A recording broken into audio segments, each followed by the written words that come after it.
My back. Yeah.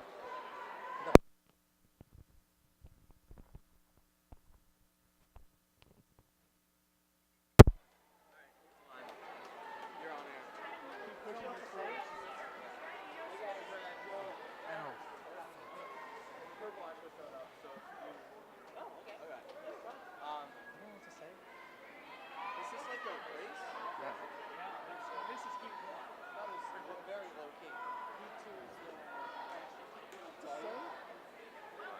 MVC Swimming Championships. I'm Nick Purple, broadcasting from the Princeton High School. Have fun with it, Nick.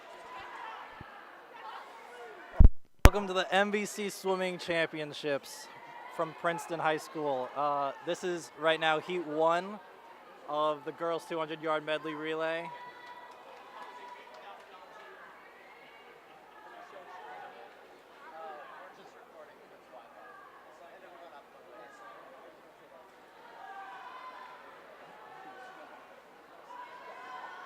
We have CHCA in lane 5, Cincinnati Christian Schools in lane 4, and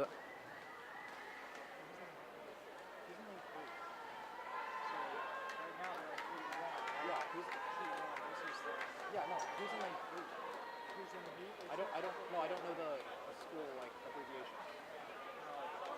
Summit Country Day, CHCA, and no, that's Cincinnati Country. That's Cincinnati Christian.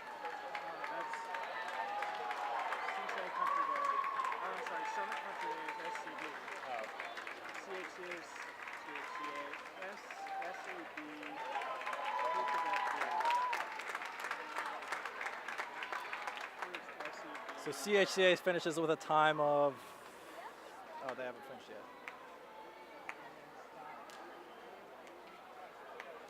2:27:27.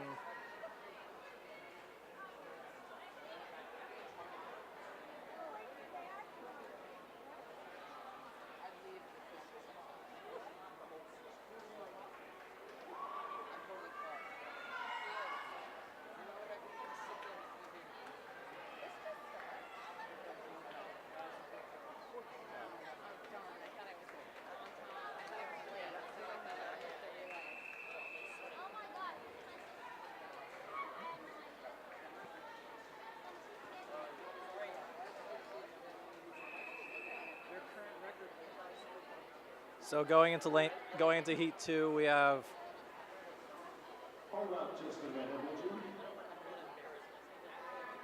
Seven Hills B in lane 7. We have Clark Montessori in lane 6, CHCA in lane 5, Seven Hills A in lane 4.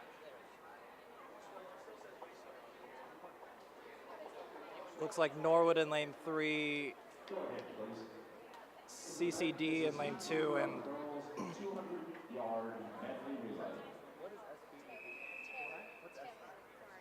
Taylor in lane 1. Just get your CHCA. I'll get your team in lane 4. Record holder, same kids. Right now, Seven Hills holds the record with a time of 1:55:77. Emma Schupert's taking the lead in backstroke.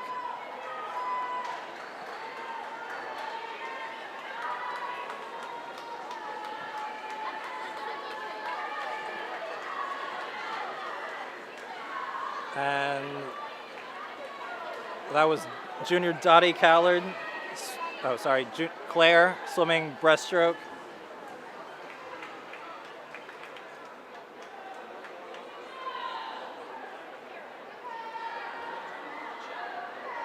With a strong lead out in front.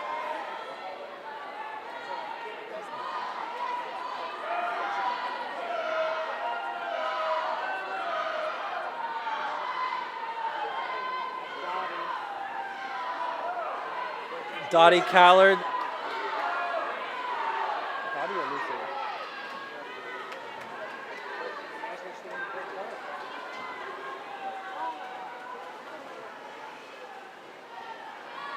That's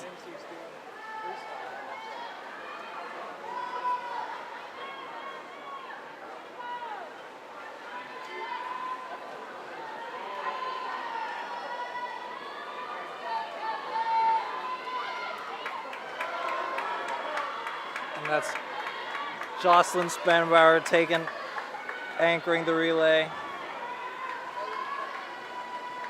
Still with a strong lead out in front.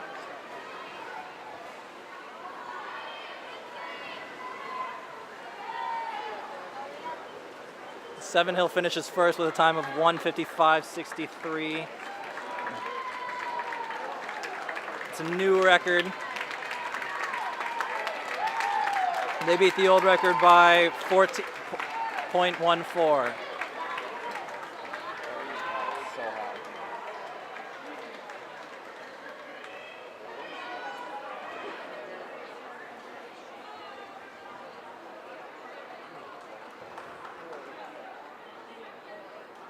Are we CSHU? I think so.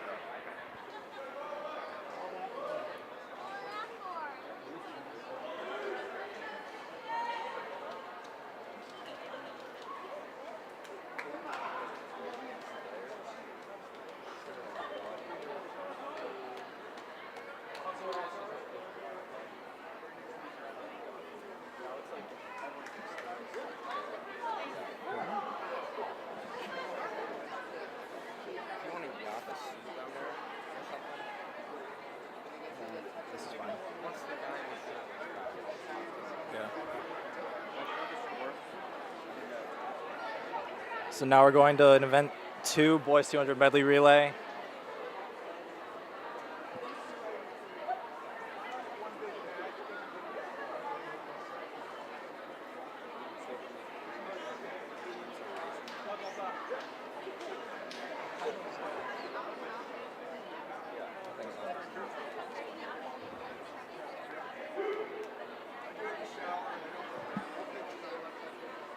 CHCA B relays in lane 3, Norwood High School's B relay is in lane 4, and North College Hills in lane 5.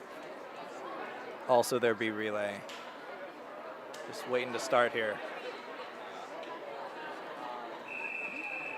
This is event 2, boys 200-yard medley relay. This is heat 1 of 2.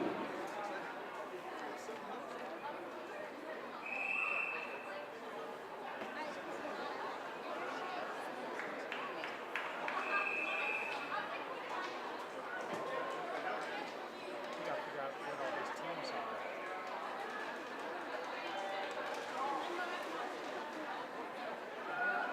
RCA. North College. New Richmond. North College, well. New Richmond. They're not in our league. NRC. But they're not in our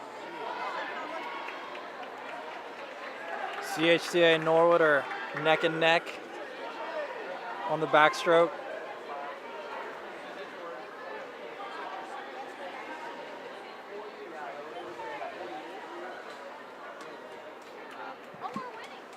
Going to the breaststroke, they're still pretty much tied up.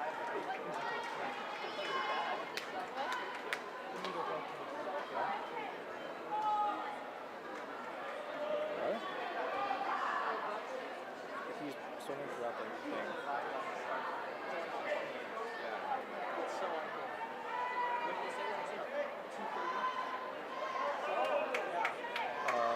I'll get back to you. I have to look at it. CHCA is pulling out in front, going into the butterfly. I'll get all the names and stuff. They have a strong lead out in front, but looks like Norwood's making a comeback.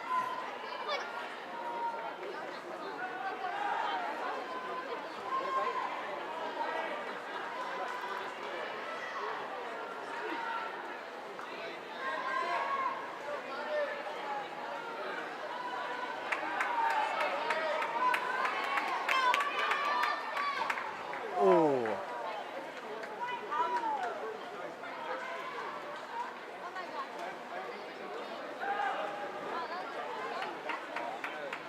Norwood CHA is still in the lead.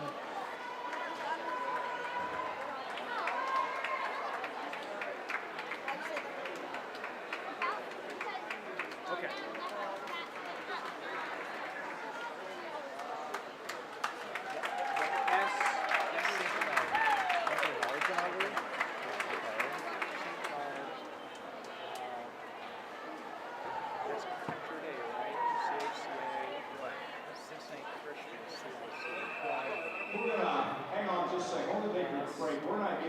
finishes on lanes 3 and 5.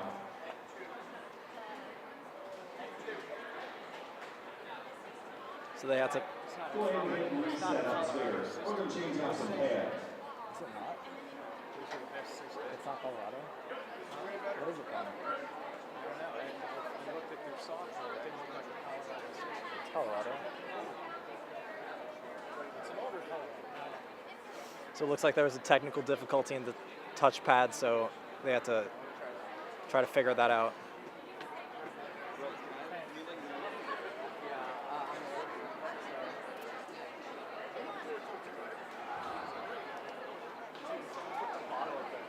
So going into the second heat, Seven Hills A is going to be in lane 4 with George Ang, Tinder Sear, Greg Kalin, and Tim Kalin. And they're also current record holders with a time of 1:41.97, and it looks like they're going to be able to beat that record.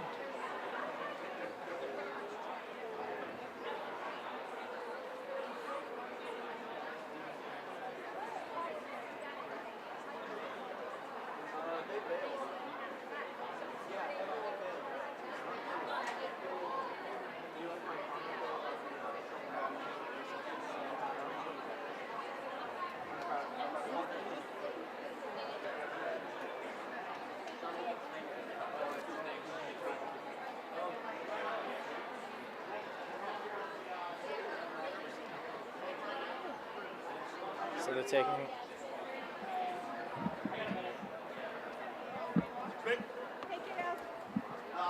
The next one? what's the next race?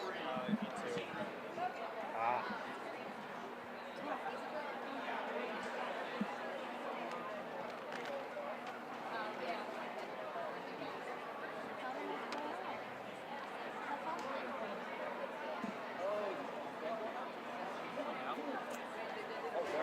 They're figuring out the technical difficulties. Just to let you know, in this race, Seven Hills holds the meet record from last year, 2017, with a 1:41.97.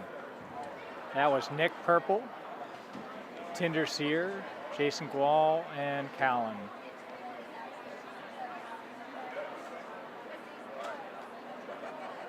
Seven Hills again this year, sitting in lane 4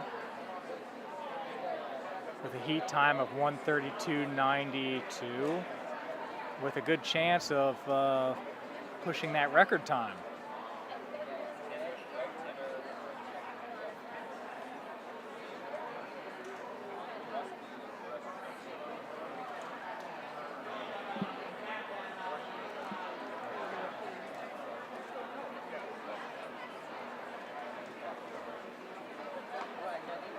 Nice thing is we have 2 juniors, a freshman and a senior on that squad. Senior Tinder Sear is going to swim for Princeton University next year. On lane 4, folks.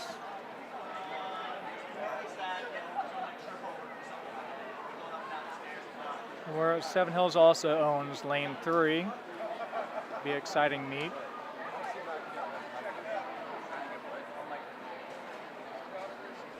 Drew Mickley being the senior in that one, looking for his leadership, swimming leg 2. Chris, could you press the start button on the console?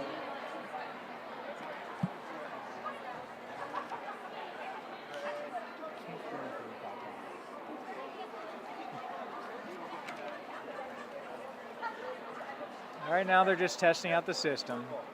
Looks like pad 3 and 2 aren't getting a touch.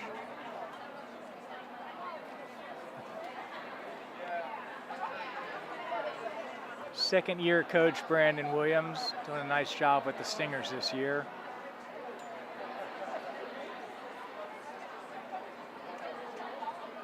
The heat sheet is riddled with talented Seven Hills swimmers.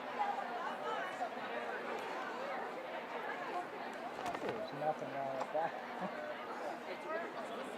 We must admit we're missing the energy of Nick Purple this year with a sore back, but he'll be back, folks. No pun intended.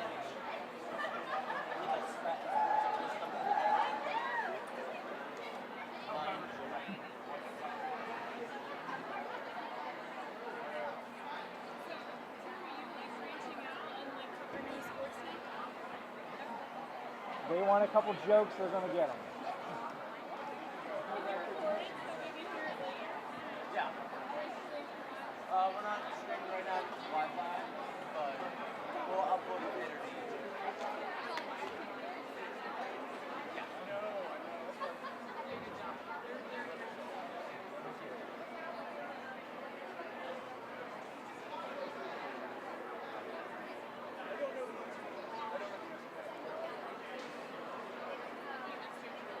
For those novice to swim meets,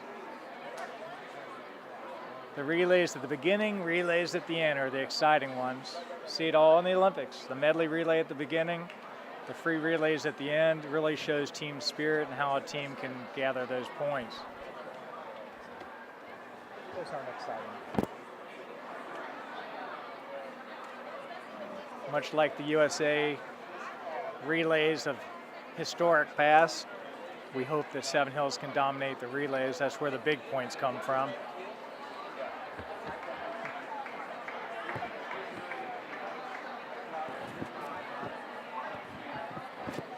Should take a few more minutes for them to figure out these technical difficulties. We got Charles Clark figuring out the wiring of the pads.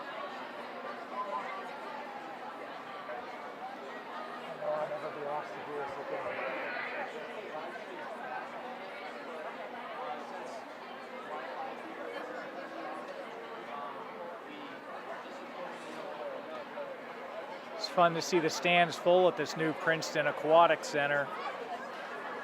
Very impressive facility. 8 quick lanes.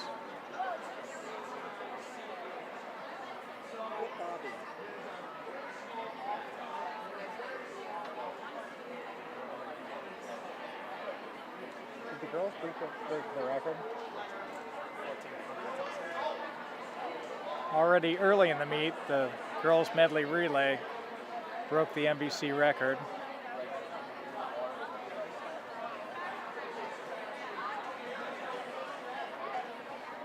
I know the boys are anxious to get in and get this going when they figure out the pad issues.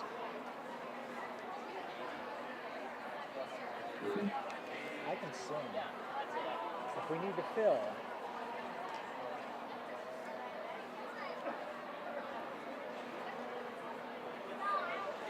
It'd be cool, really, if we could be on the deck and get interviews. What are they waiting on? A couple of the pads aren't getting touches through the computer. So Is this like a relay? Is that what it is? yeah, they just started the meet. They just started? Yeah. 2:15. Right. They ran two heats of girls, 1 heat of boys, and they're not getting times on two of the pads. Yeah. Sometimes that's why you have a backup timer. Yeah, that's.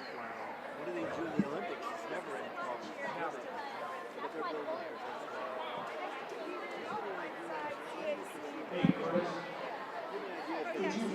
Looks like they're still trying to figure out the technical difficulties with the touch pads. So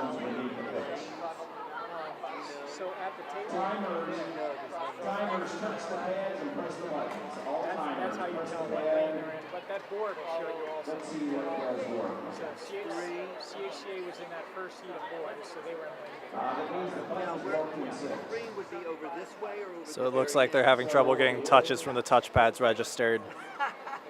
It depends on the pool, but I'm guessing 8's over there, 1's down here, so 3 would be right here. right. 1, 2, 3. That's 8.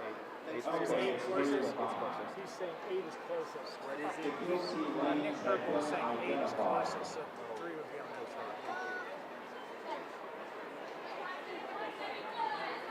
So it looks like lane 1 and 5, or 3 and 5 are the ones with problems.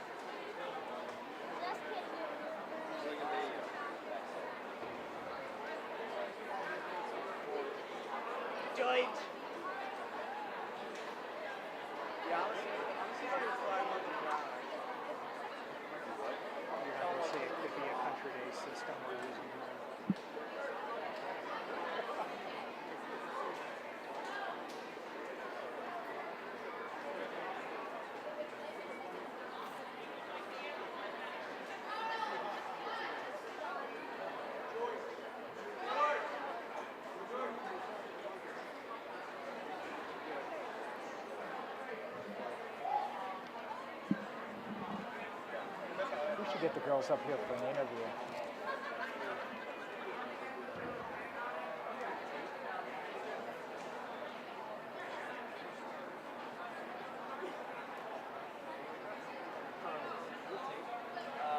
Like Nick said, they're having issues with lane 3 and lane 5. I'm sure we'll get on with the meet momentarily.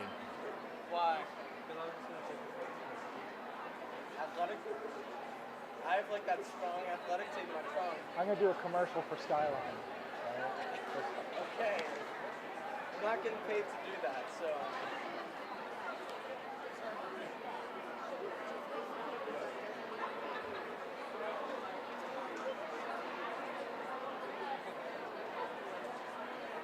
Well, it looks like they've figured out pad 5. They're just working on pad 3.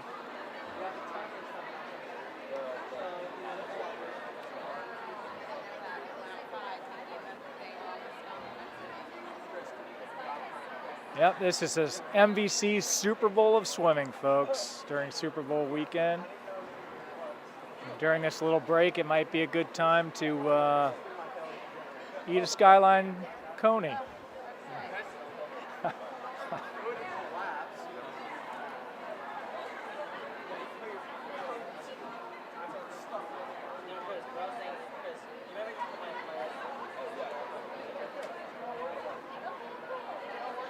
Lane 3 has been brought back to life. Yes, the crowd is cheering, folks. Lane 3 is back. Looks like Lucy Callard's dad fixed the connection. Back to Nick Purple for the race. We get a reset on the timing system.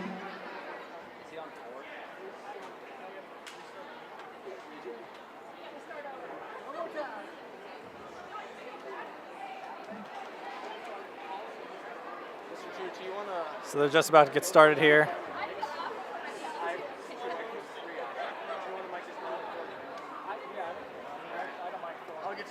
So looks like junior Greg Kalin's going to be leading off. Lane 4. 200-yard medley relay, heat 2. Greg. Greg.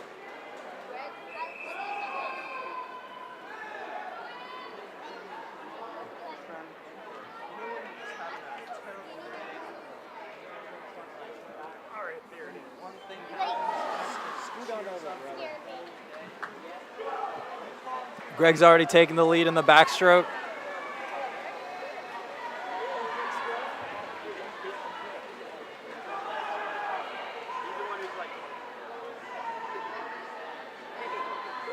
Ooh, that's quick. Coming back in a quick 23.65, going into tender with the breaststroke.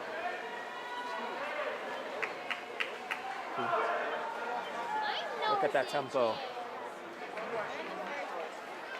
Wow, we got 8 touches on that. Tender's already got half a pool length over the rest of the swimmers in the pool right now. Leading into junior George Ang on the butterfly.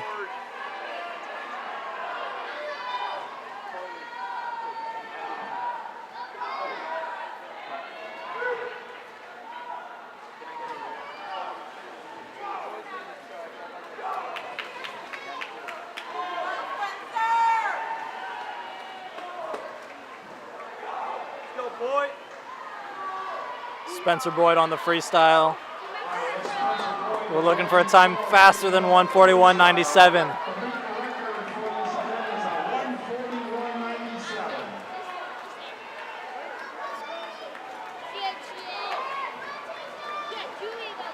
It's coming back.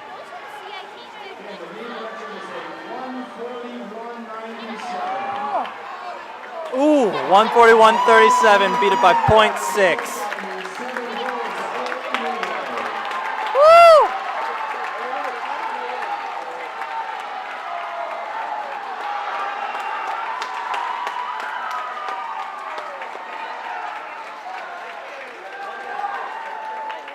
Seven Hills B finishing second.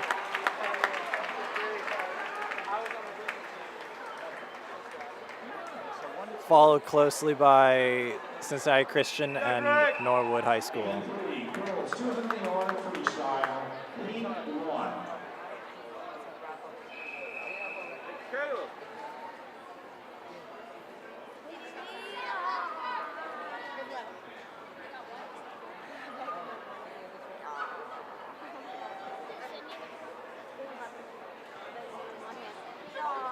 Yes, Sydney Day.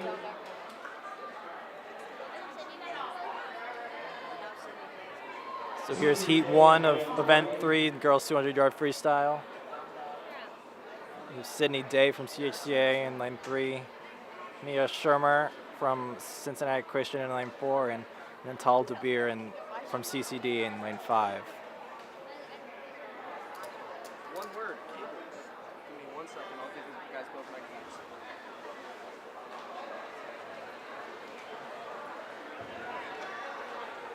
Now, Nick, you're about to get cut off for a split second. No worries. Alright, on my go, you are going to unplug that microphone, plug it back into this one, alright? And then I'm going to switch you guys over on the soundboard. Alright, on my go. 1,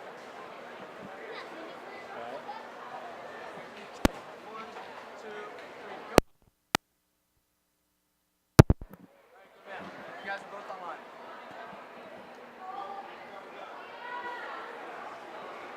You keep going. I'll just jump in there. These things are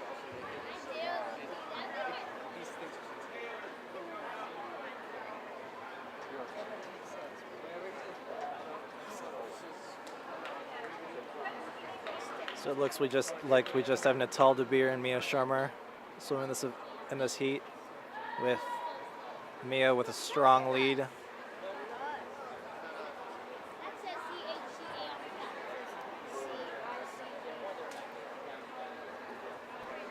Exciting meet so far, Nick. Were you surprised that both the boys and girls took meet records? Not at all, Mr. Drew. They, They've had a good season of practice. exciting turns for sure. This is time of the season where they haven't quite started to taper. Is that correct? That's right, and it's kind of good news going into the championship season with sectionals right around the corner. And they're coming off. The boys are coming off a really big Southwest Classic meet, aren't they? That's true. They all did really well. Tinder Sear in particular.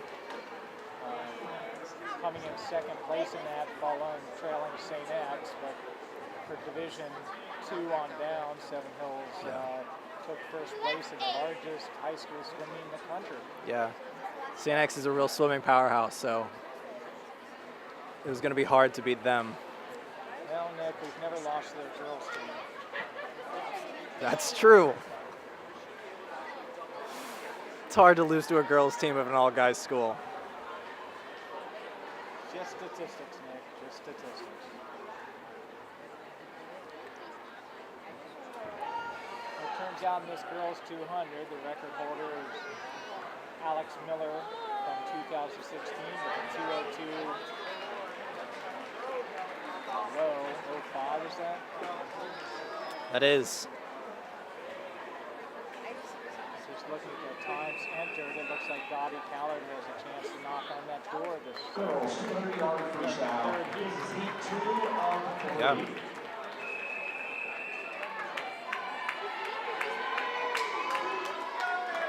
Still going into heat 2.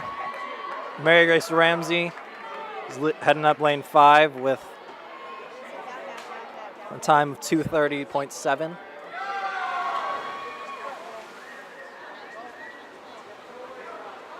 Good start for Grace.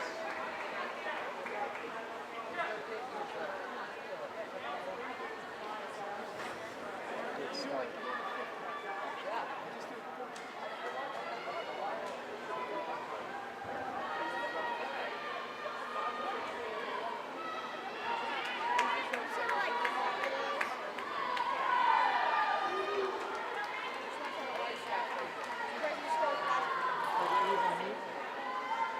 Yeah. Kathleen Frazier from CHCA is pulling out in front, followed closely by our own Mary Grace Ramsey.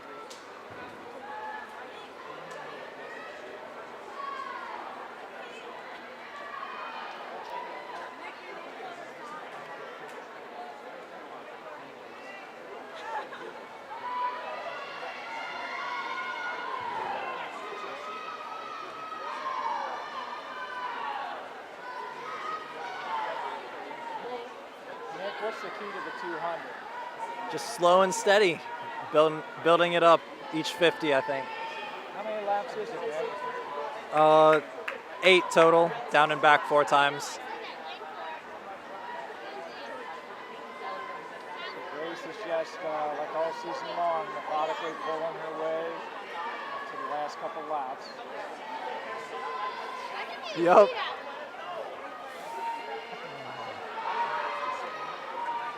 CHCA's got a pretty sizable lead.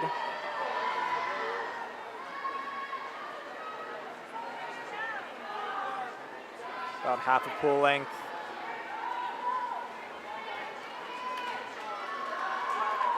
Going to the last 50, Mary Grace seems to be picking it up a little bit. Don't you think, Mr. Drew? I think she's sort of reeling her in a little bit.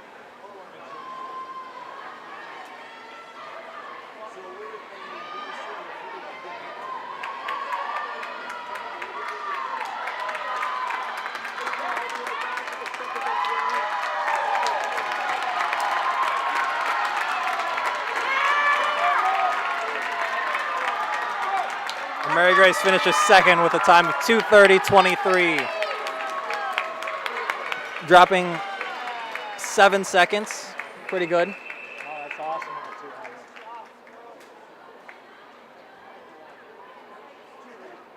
in the 200. 200-yard freestyle, heat 3.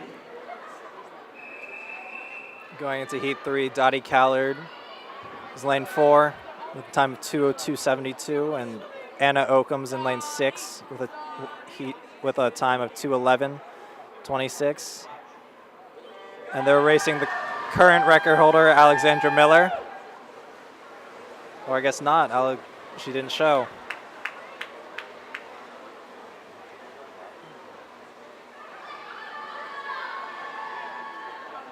Probably a close heat between CHA and Seven Hills, Anna Ventura and Dottie Callard. I know Anna Oakham will finish strong. She's up with the top swimmers in this heat. It's a pretty tight race between Dottie and Anna so far going into the second 50.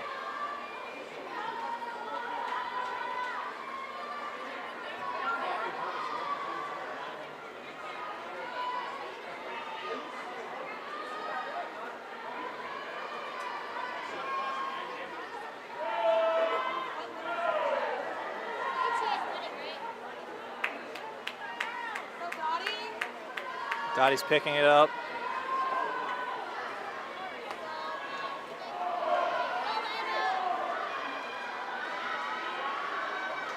They're sort of sizing each other up a little bit over halfway through the race.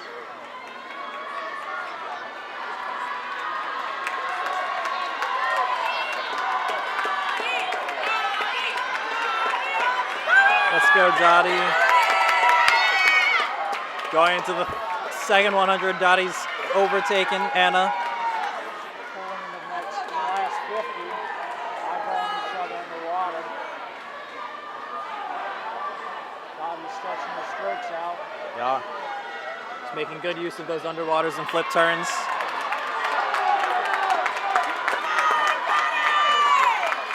Hear the crowd yelling for Dottie. Dottie sets the new record. Oh, sorry. Just off the new record. Just off of the record. Impressive comeback with Dottie. Like Nick said earlier, it's all about pacing yourself.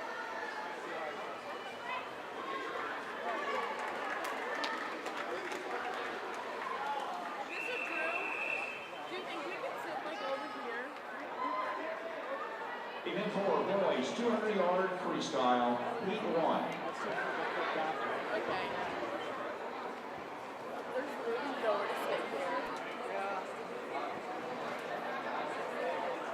Some of the seniors behind us cheering for our swimmers. We're going into event 4, heat 1 of boys 200-yard freestyle. Rough start. Oh, there he is. Guess they're just pacing themselves, man. I guess so.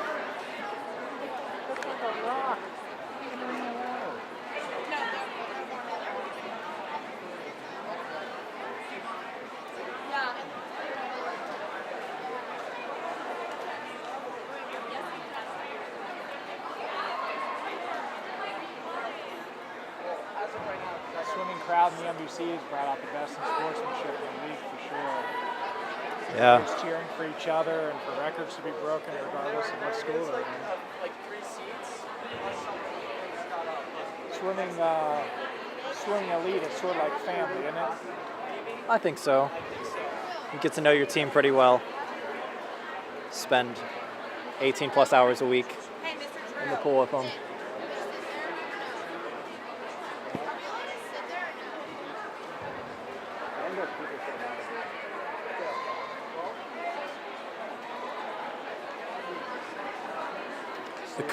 The current record holder in this event is Tim Hagemeister, a Seven Hills alum, with a time of 1:43.75. Tim is swimming this year, isn't he? Yeah, he's swimming college for Kenyon, I believe. Awesome. He was a great leader for the Stingers last year, and that tradition hasn't gone away.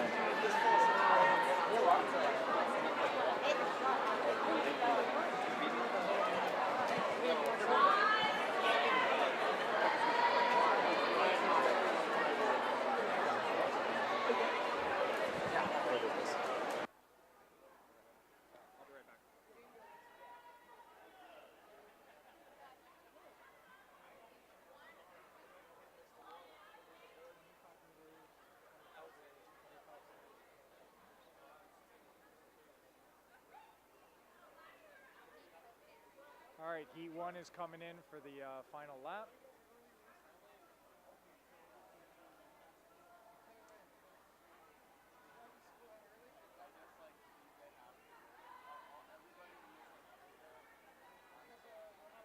Good strong finish. Then Phoebe and Nick Wan.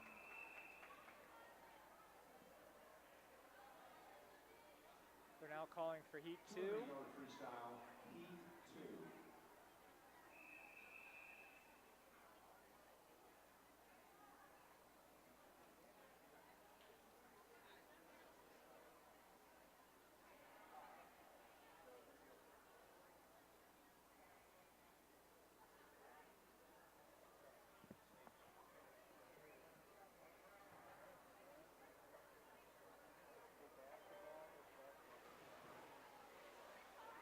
All right, we're just starting heat 2.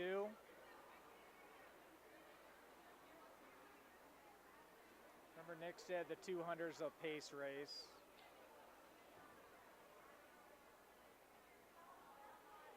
Good to have a quick start, stretch out your strokes in the middle, and then finish strong. Sort of how Dottie finished her race.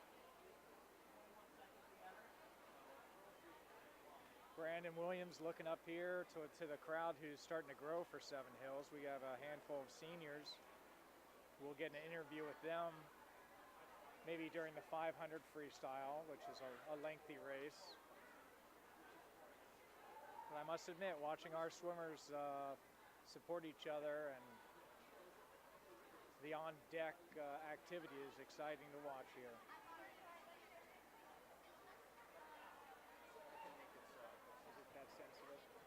Are they super sensitive?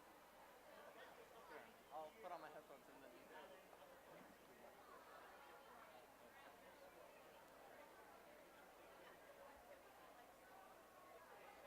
I'm interviewing you later.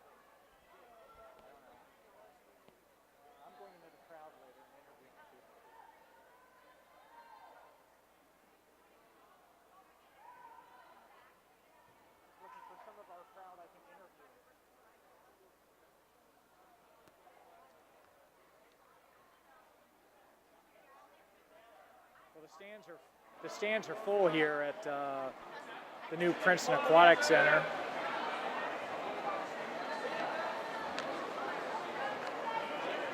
Keith New, Mark Byris taking pictures for the yearbook and also for the Seven Hills athletic page.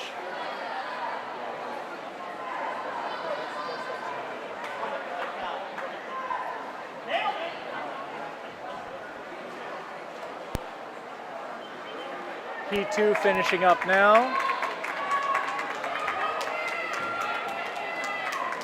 North College Hills, Sawyer Schwu just had a personal best, winning that heat with a 2:11.24.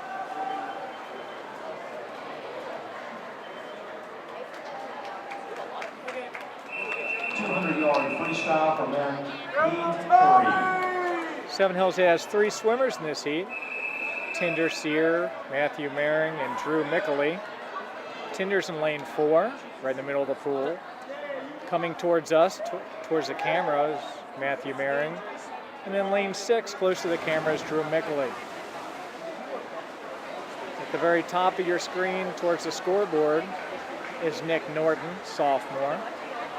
Seven Hills having 4 in this heat.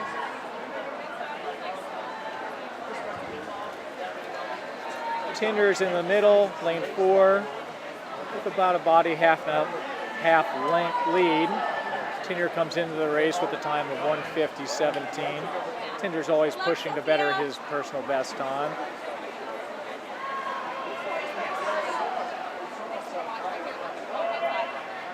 In lane 4 next to him, or lane 5 next to him, closest to the camera, is Matthew Maring, senior, coming in with a 1:51, close to Tinder's come-in time. Matthew is about 3 body lengths out from Tinder. Drew Mickley now doing his flip turn, about a half a lap behind Tinder and right behind Maring. Drew stretching his strokes out well.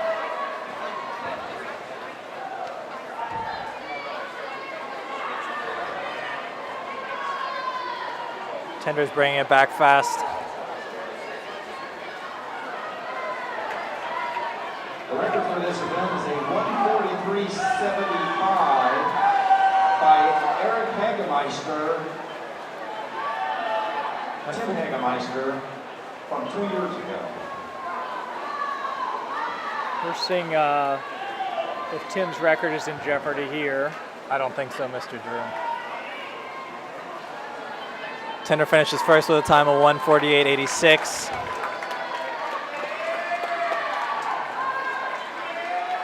Matthew Maring finishes close in second with 1:56.25. Impressive 1-2 finish, Nick. I think so, yeah. Drew Mickley, Nick Norton coming in right behind. Drew Mickley got a 5th place and Nick 7th place. Girls with 1 200-yard individual medley, heat 1. Here we have Emma Schupert, Thank you, junior in lane 4 with a time of 2:08.15. And so a sophomore from CCD, from Summit in lane 5, Sophia Zarian with a time of 2:09.45.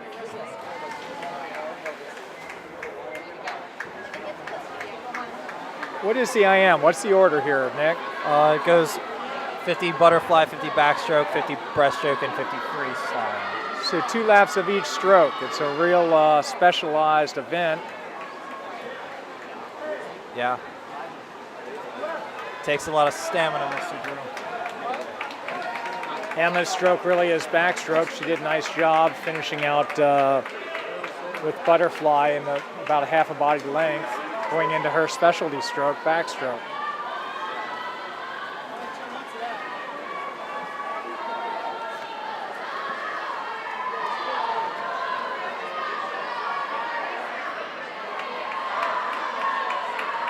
Got Clara Harrison in lane 3.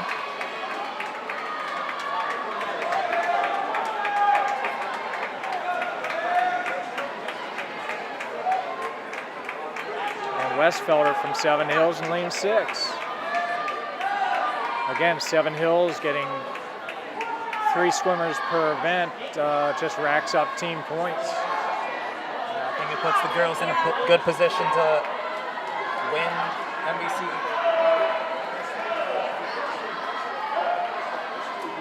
Swimming is one of those sports that really takes a lot of swimmers to rack up points.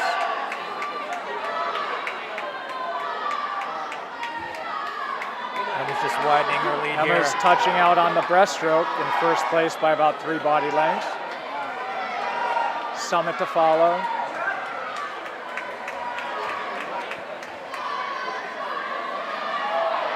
Claire Harrison just touching out on her breast.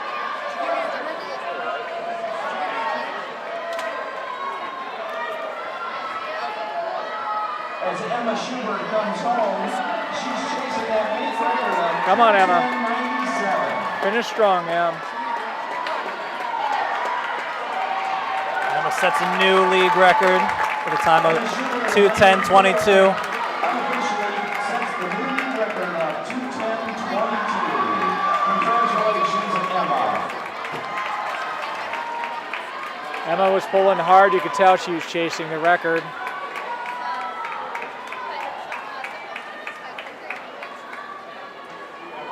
That's how hard she works in physics also, Nick, just saying. Really? I'd like to think that the actual learning of physics helped her in this event. Buoyancy forces.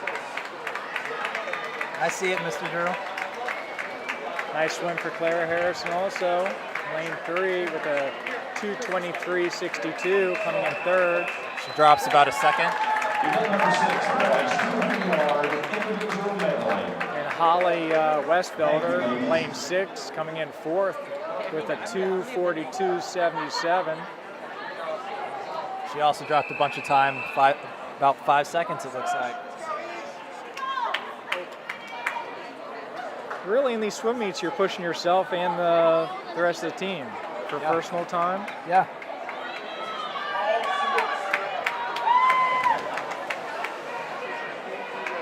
So here's heat 1 of event 6, boys 200-yard IM. Looks like it's all CHCA swimmers. It looks like CHCA has just loaded heat 1. I'm pretty sure CHCA will win this heat.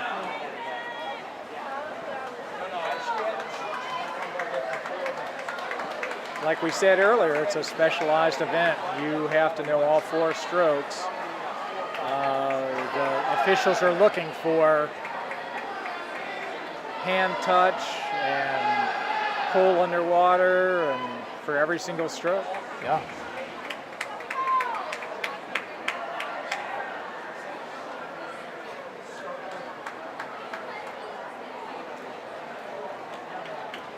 So Nick, as we work our way through this heat, when are we getting you back?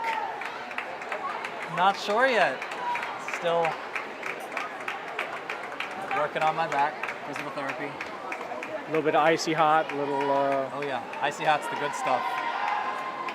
IV solution of icy hot. We're going to work on Nick Purple to get him back for sectionals.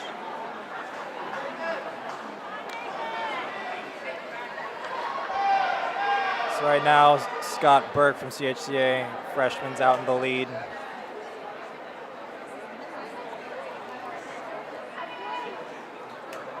CHCA is 3 body lengths ahead of CHCA, which is 4 body lengths ahead of CHCA and the other CHCA. And All CHCAs. it's impressive having 5 lanes from your own school doing a specialized sport, though. Yeah. Specialized stroke, excuse me. Looks like in the next heat we have 3 Seven Hills swimmers.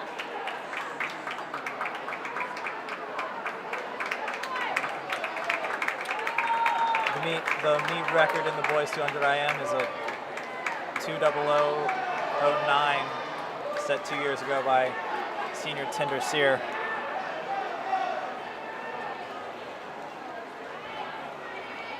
Looks like we have a couple youngsters in this next heat, Nick. Yeah, two freshmen, Matthew Colson and Chris Maring. Colson in lane 1, and looks like Maring has lane 6. George Yang in the middle, junior, entered in the meet at a 2:07. Surprising turn of events. CHCA won this heat, Mr. Drew. It was a nail biter, but it looks like that's the way it came out. The meet record for this event, held in 2016, was Tinder Sear with a 2-minute flat 09. I don't think we'll see that broken today.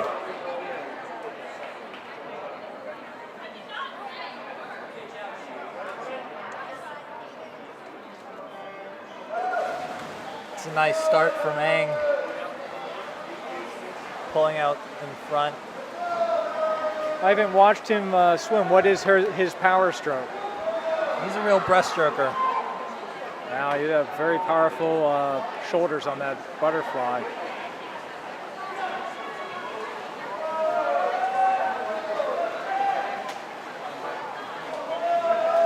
Takes it up fast in a 26:44. It's interesting. You can give your opinion. Usually breaststroke is the slower stroke for pure IMers. Definitely. So Maring having a good breaststroke pull and already being out in the lead is a fine thing going into the next stroke. You want to be interviewed?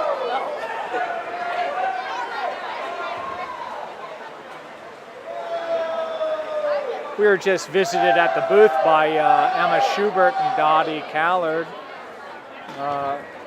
Emma being part of 2 records today, the medley relay and the IM, and Dottie being part of the medley relay. They declined an interview at this time, but I'm sure we'll catch them later.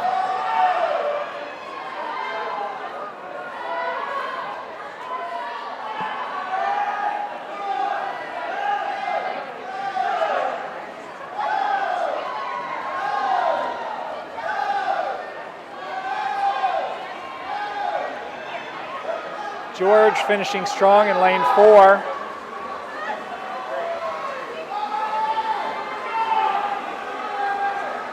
I think he's just going to miss that record.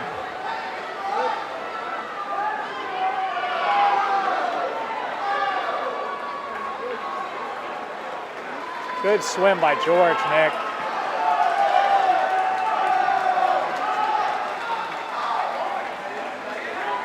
George winning that meet by almost 3/4 of a lap with a 2:05.61. Would you say is that his personal best? I think so. Yeah. Going off the heat sheet, started with he was entered with a time of 2:07 flat. Dropped about 2 seconds. Chris Maring finishing 3rd with a time of 2:19.12. Also dropping a good deal of time.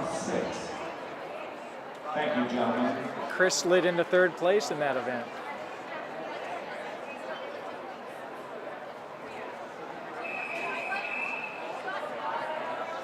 Now we're going into girls 50-yard freestyle.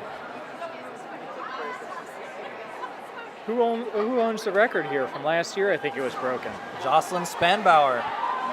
So I think we're going to look for her to break the record again, her own record.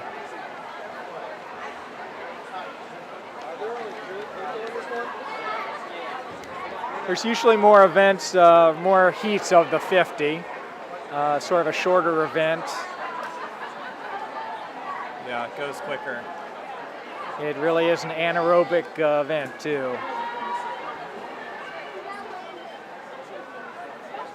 Where's it 100?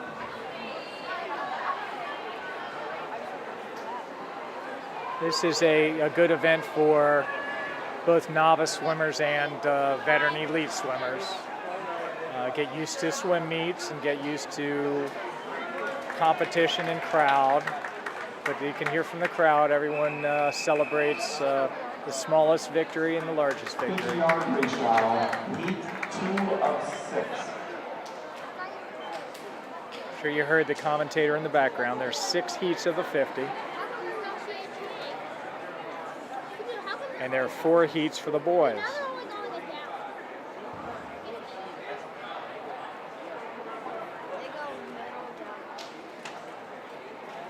Looks like Seven Hills has their first swimmer in heat 3.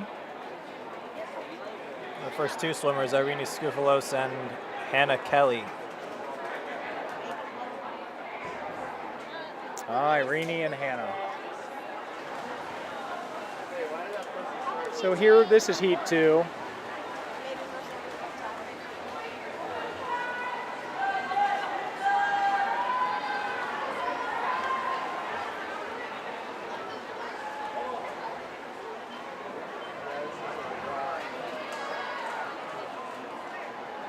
Nick, how old were you when you first started swimming?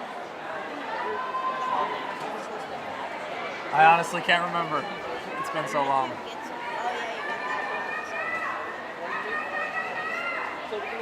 You remember the 8 and under 25-meter races and eating the giant pixie stick and getting all fired up for one lap.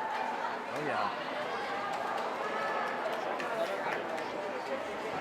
Giant pixie stick and a good bottle of Yoo-Hoo will get you through just about any race out here. Don't remember the Yoo-Hoo. I think that's a little bit before my time. Yeah, Mark Byrice told me about it. This was a little bit before my time too, Nick.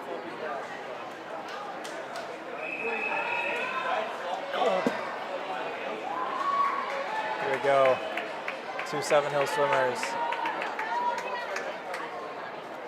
Irene's in lane 4 and Hannah Kelly's in lane 7.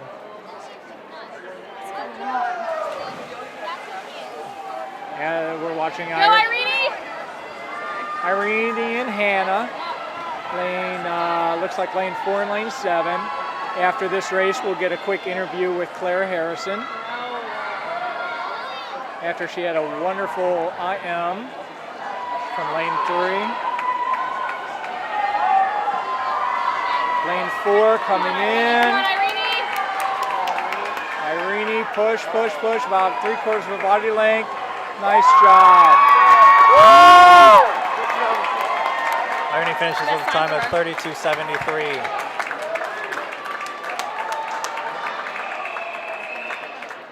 So before the next race, we'll just ask Claire, how do you like your IM swim, Claire? It felt okay. It wasn't my best swim, but it was a pretty good time, and I was happy with it. Yeah, you dropped a whole second. Yeah, I did.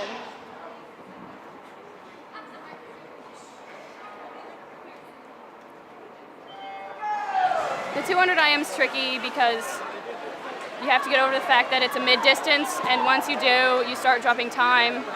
Once you find that you can try to sprint the whole thing, you really find that you can improve, and I've just started that, and I feel a lot better now. Nick and I were saying, it's a specialized race. It's you have to know all 4 strokes, and what stroke is your power stroke, and you have to be patient in the race. Yeah. What is your power stroke?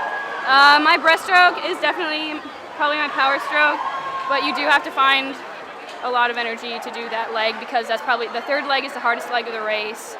It's the one where you tend to start slowing down, and you just have to power through that one.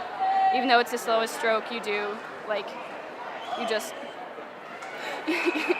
you just have to get through it.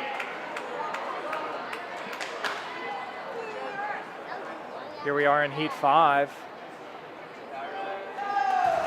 Plethora of Seven Hills swimmers in heat 5.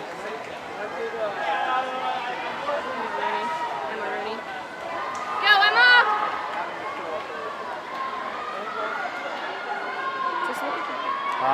Yeah, Emma Rooney, Emma Harrison. Come on, Emma! Pulling it in. Nice swim, girls.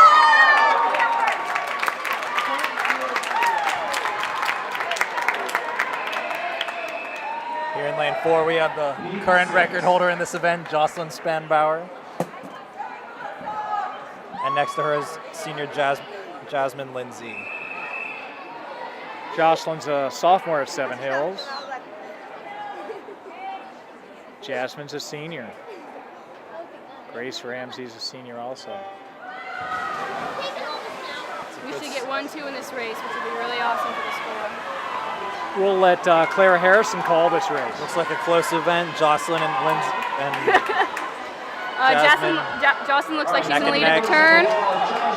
But we got Jasmine and lane 3 right next to her, Marley Sullivan, who's one of my childhood friends actually. She's about to get it. Wow. Quick swim.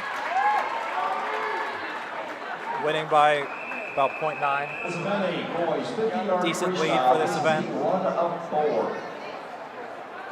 Going to Heat 1, we have John Humphrey in lane 4. Freshman at Seven Hills with a time entered of 38:32. Again, if you blink in the 50, you're missing a lot of the race. It's fast and furious. It's the only race where you have to get everything perfect. What's your next race, Claire? That would be the 100 breaststroke, which is the last individual event of the night. And then will you be in one of the last freestyle relays? Yes, I'll be the last leg of the 400B relay. We were explaining to the crowd, how special are the relays? Well, the relays, it's when the swimming is technically an individual sport, but the relays is where the individual sports becomes a team sport, and that's just something all teammates rely on each other to get through the event. And even if one person gets disqualified, the whole team gets disqualified, and that's really important. Swimming really is a evolved sport where you're starting your swimming career at 4 or 5 years old and working your way up. People don't sometimes realize how much time goes into the sport. Yeah, well, most of the club swimmers here swim about 2.5 hours at night, each night for 6 days a week, with additional weight training and cardio training. Especially over the school breaks and weekends, we give up a lot of our time for the sport, but it's something that we love and it's something that we want to be good at, so we get the benefits of being able to be good at it, and that's the part we really love. Well, here we're entering Heat 2 of the 50. Just had a false start. I need this break so bad.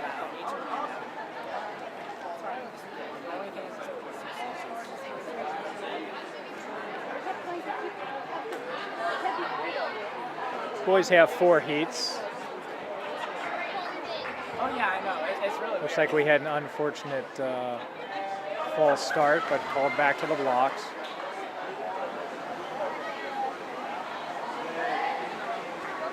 Did you know that Rachel Buckman's daughter is going to swim with us next year? Oh, yeah. And she's just going to pick everyone off the year. Sucks. I'm sure Brandon will spread it out. I don't know if that's the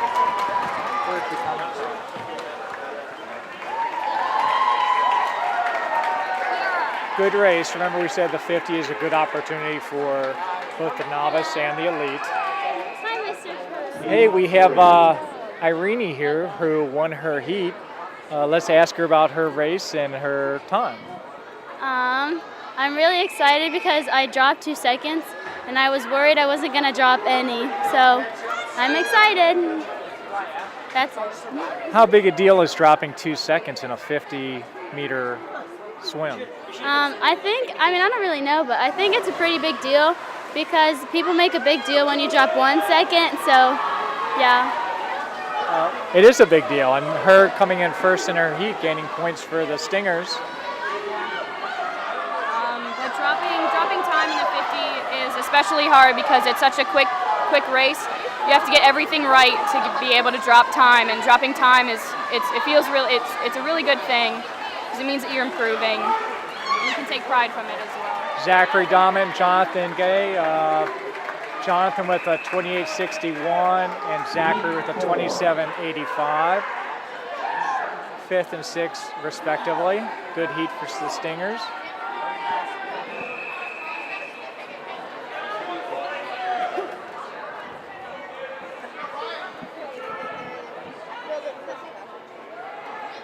2:24. Spencer Boyd right in the middle. DeLeon Bates. Lane 2, Seven Hills, and lane 5, Seven Hills. Come on, Spencer! There'll be a touch, there'll be a touch. All right. Spencer Boyd with a third place finish at 23:30. And De Leon with a 23:91. Thanks for talking with us, Claire. We appreciate it.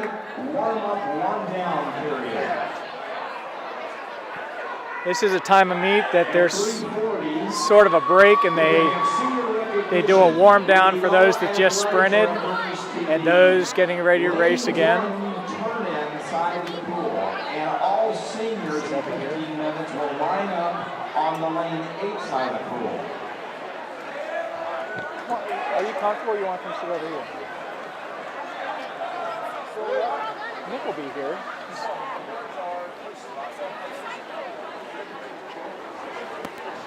Well, we have a little bit of time. I thought maybe those that started this whole streaming outfit would talk to us a little bit about why they started the whole process. Charles Clark being one of the initiators. These guys have started what's turning out to be a really exciting pro sport activity for people that can't make these activities to see how much time the other athletes are putting in. So we'll ask Charles what went into the process. Why did he decide to do the Sport Broadcasting Club? And while the swimmers are doing a warm down, let's hear from Charles. Well, it took a lot of hard work. I originally got interested in the Sports Broadcasting Club from just the fact that I am good with technology. It really sort of helped us start up and produce a product that is now what you see here today. Well, for a bunch of us that have always wondered, you go to one sport and there's another sport playing and you're going, oh, I wonder how they did. This is a pretty special event, but I know it takes a lot of time for you to set up this outfit. Indeed, it does. It usually takes about 30 to 40 minutes to set up each time. But this one, we kind of had to hurry up because the meet was starting before schedule. So, have you heard positive feedback from your previous streaming? Yes, we've heard a lot of good feedback. Our original streams were probably the most viewed ones. We've sort of dropped in viewership recently, but I think people will come back and watch the games. I think it's exciting. I don't think people will not go in lieu of watching the streaming, but they certainly get to see the excitement that's out here. I know there's a big game at Summit tonight. So, to tell you the truth, if you're a Seven Hills athletic fan, you can watch sports all day. Exactly. That's our whole goal. Well, we thank you. Those that have been around for a while, it's quite impressive for you to initiate this. I certainly hope it moves on in the future. Yep, I do too.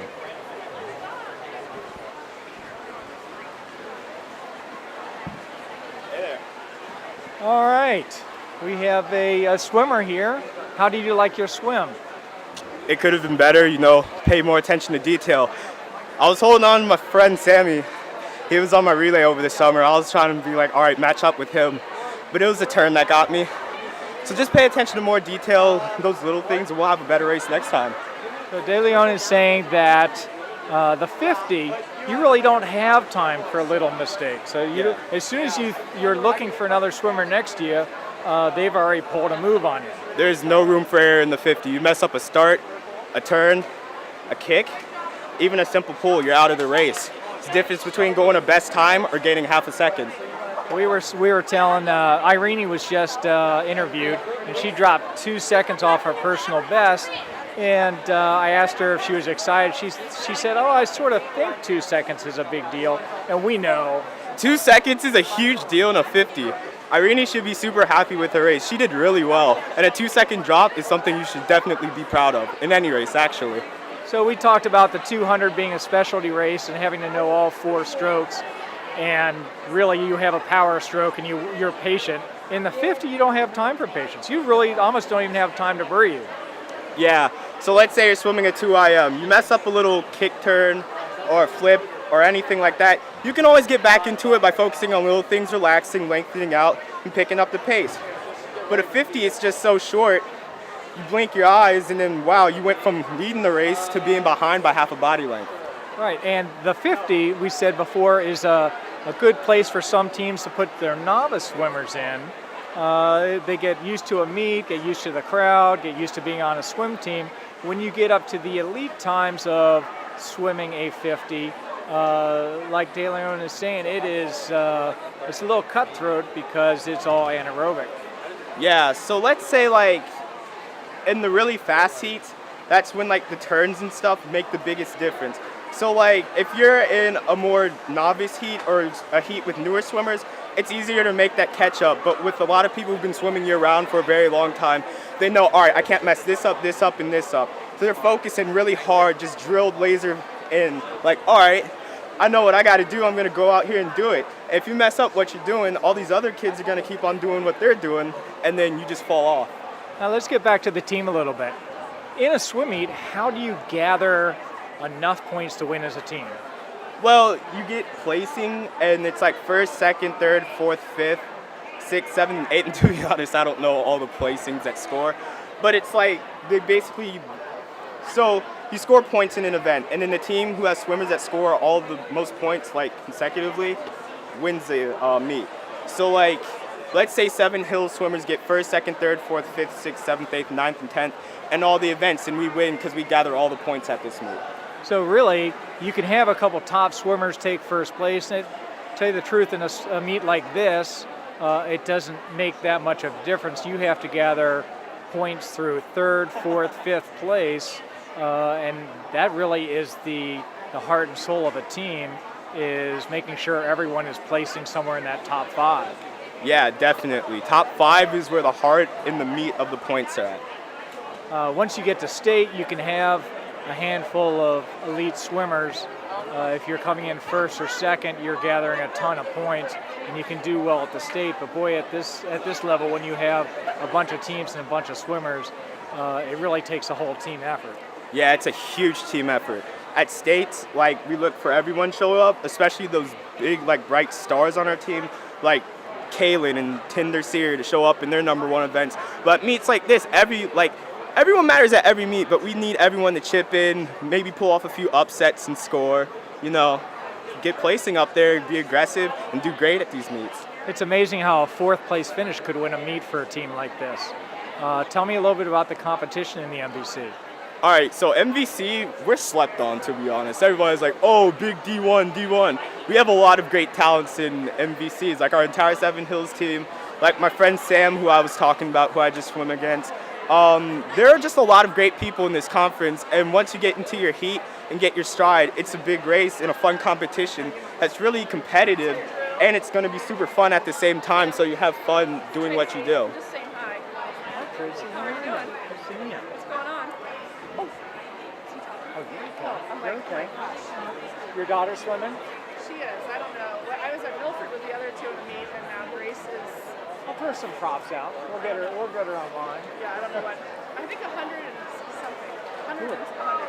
I don't know. See ya. Yeah, I agree with you that MVC has a bunch of special swimmers. Certainly when Nick Purple and I were talking about St. X and the Southwest Classic, and yeah, St. X always has a powerhouse swimming in the boys for sure. There's the numbers of swimmers, but 7 Hills certainly biting at their ankles for a small school. We have accrued a great team, but I don't, like we alluded to before, it's not particularly just a bunch of great swimmers, it's the depth of the team for a small school. Yeah, and depth is always matters as well, because let's say that a few really great swimmers on our team have a bad race, if some of the newer swimmers have pretty good races and go best times, we can make up for like the mess ups from the star swimmers and all the elite like noble swimmers. So like we said before, Irene's 2-second drop is just not encouraging to Irene and her team, but to her whole school. And that's why we're so happy that these guys started this streaming. Yeah, 2-second drop is a huge deal. Like, if one person, let's say if our relay got DQ'd, that 2-second drop could have made up for it or made up some of those points. Because like Centerville, the reason why they lost is because their relay got DQ'd at Classics. But like, let's say like they didn't get DQ'd or they had a few like newer swimmers have a decent race. I know like most of the swimmers for Centerville, because I know a lot of people on that team, they were like juniors and seniors and only one freshman. But like, if there's gonna be a DQ, you can always make up for it with a race like Irene's, like that huge 2-second drop. What are you talking about DQ? Are you talking about the ice cream treat DQ? Oh no, disqualification. So like, disqualification can happen by like messing up a turn, flinching on a start, or leaving early, doing an incorrect stroke, anything like that. So yeah. Nice. Yeah, the officials here, there's usually an official, a starting official, official per lane, a stroke official. They're all making sure that all the kids underwater and above water are doing their strokes correctly. So when you get a relay that's all anxious about starting, it's really about a quick start but a legal start. Yeah, definitely. All of your relay starts, they have to be precise. They have to be quick, smart, eloquent, graceful. Make it cool. Have a good start off. Go fast. Keep on pushing, and have a great relay start and a great relay swim overall. Well, we appreciate you coming up. I hope you. What's your next event? 100 freestyle. I hope you come up after that, and we congratulate you on a personal time. All right, thank you. Dottie, come here.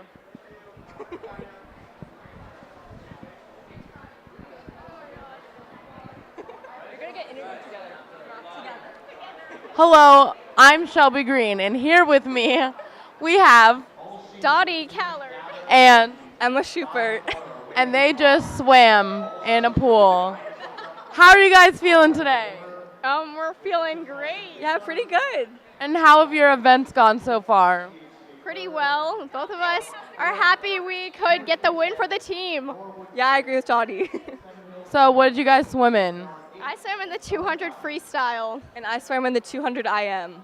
And you guys are both in Barb Fry's advisory. Yes, we are. That's true. And what are you looking forward to for the rest of this meet? Just swimming fast, hoping to win the conference for the first time. That'd be awesome. Yeah, the first time in a while, so that'll be pretty exciting. Do you guys have any more events for yourselves left? Yeah, I have the 500, and I'm swimming the 100 back. Are you guys excited to see what Lucy's gonna do? Yeah, except I have to swim against her. You have to swim against your own sister, a state champion, Lucy Callard, Penn Station Athlete of the Month.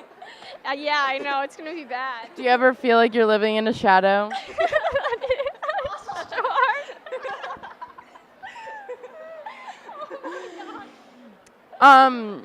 Yeah, so both the Callards and the Schuberts are great athletes, and we love Seven Hills. SH what? Go Singers. That was a great interview. Thanks, guys. With us now in the box is Spencer Boyd, coming off of his very quick 50-meter swim. We were talking with De Leon and sort of talking about the swim. 50-meter is a quick race. You don't really have time to breathe. It's a tough event. It's really tough. It's one of those things where you make one mistake and you're screwed. So yeah, you just got to put your head down and go. So what was your strategy today? Well, today I knew that I was coming in the second seed, so I knew that I needed to hit my wall really well. Because normally when I'm on top of the water, I'm normally ahead of everyone, but when we hit the wall, I normally fall behind. So today I was focused on my wall, trying to get up and go right off that wall. So yeah. Are you a close turner or a far turner? How close do you get to the wall? Oh, I normally go far. I'm normally far out. You almost have to in the 50, right? Yeah, you guys. Like you said, small little nuances. And we were saying earlier, a giant pixie stick and a bottle of Yoo-Hoo never hurt before a 50. Yeah, yep. Get a little energy going. Got some friends on my club team. They love them some pre-workouts. You having fun on the team this year? Yes, it's a good team this year. It's going really well. Are you going to be on one of the final relays? I should be. With Nick Purple hurt, that's a big loss. So I should be fulfilling his duties on the relays.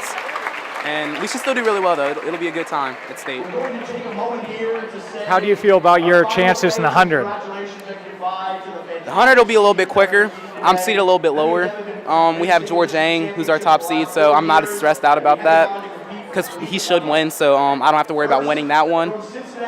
But it'd be good if I can get top 3, top 4 on that one, too.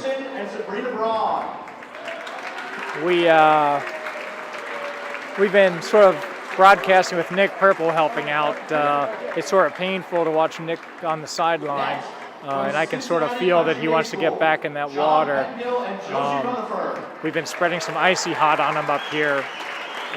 We need him back, yes, for sectionals? I don't think we're getting him back. I think he's done for the season. Well, we'll see about that. A little bit of tape, a little icy hot. We'll get him back. Yeah, hopefully. Hopefully. Hey, we appreciate you stopping by. Thank you. Come by after your 100, will you?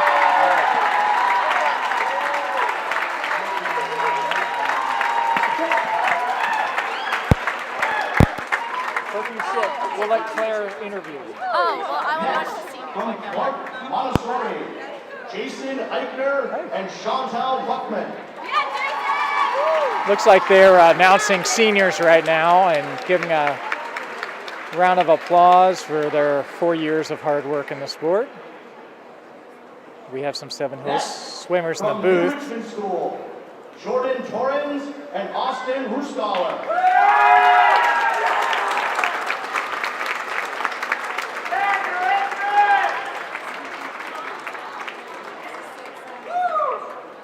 From Norwood High School, Aaron Atwood, Caleb Barnes, Mohammed Adabella, Devin Falkenstein, Nate Stamper, and Allie Streaker.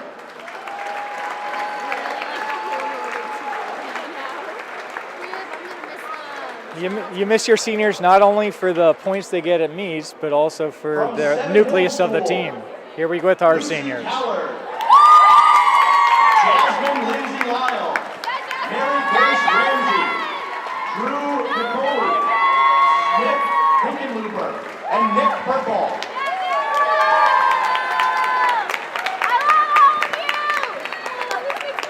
Three guys, 3 girls leaving the From St. Bernard Elmwood Place, Tinder Sear they didn't mention in that list.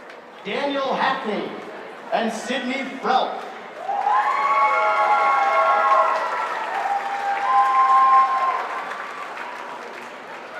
And finally, from Summit Country Day School, Maddie Hendricks, Scott Kinross, Eric Cronky, Kate Marks, Allie Miller, Ruben Tolbold, and Diego Villado. There's a lot of Summit swimmers leaving their whole team.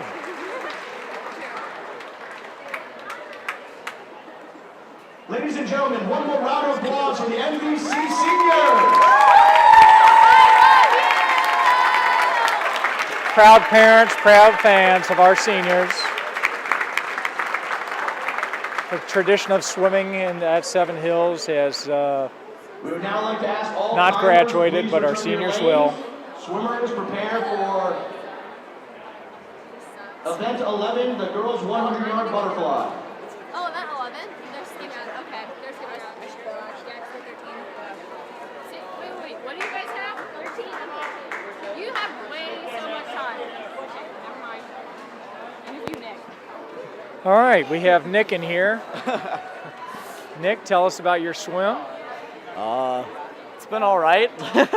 So you just swam in the 50? No, I swam in the 200 free. 200 free. Yeah, The it's a 200 little bit free. ago. That's right. Well, that's interesting. I'm glad we have a mid-distance guy here. We're talking about Spencer was up here with De Leon and talking about the 50. You don't even have time to breathe. Tell us about the strategy of a 200. I mean, at 200, it's sort of about those middle 250s of it are very important. So you need to start off strong, and then you sort of need to carry it through those middle 250s, and then you need to bring it home hard, obviously. So I don't know. You just gotta kind of feel when to breathe. It's not so down to the millisecond like 50s are. So tell our fans what stretching out the middle of a race means. Stretching out. Just stretching your strokes through the middle of a race. Stretching your strokes to the, well, if you get a longer stroke, that means you're pulling longer per stroke, which means you don't have to take as many, and each stroke is going to be a little more powerful. So get up to speed a little bit, stretch out the middle, and see what you have left for the last 50. Yep. Did you like your swim? Was it a personal best? It was a personal best, but it should have been a little faster.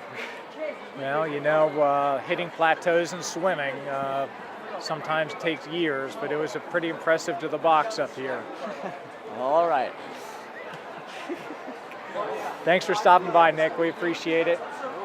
What's your next swim? 100 back, event 20. 100 back? Yep.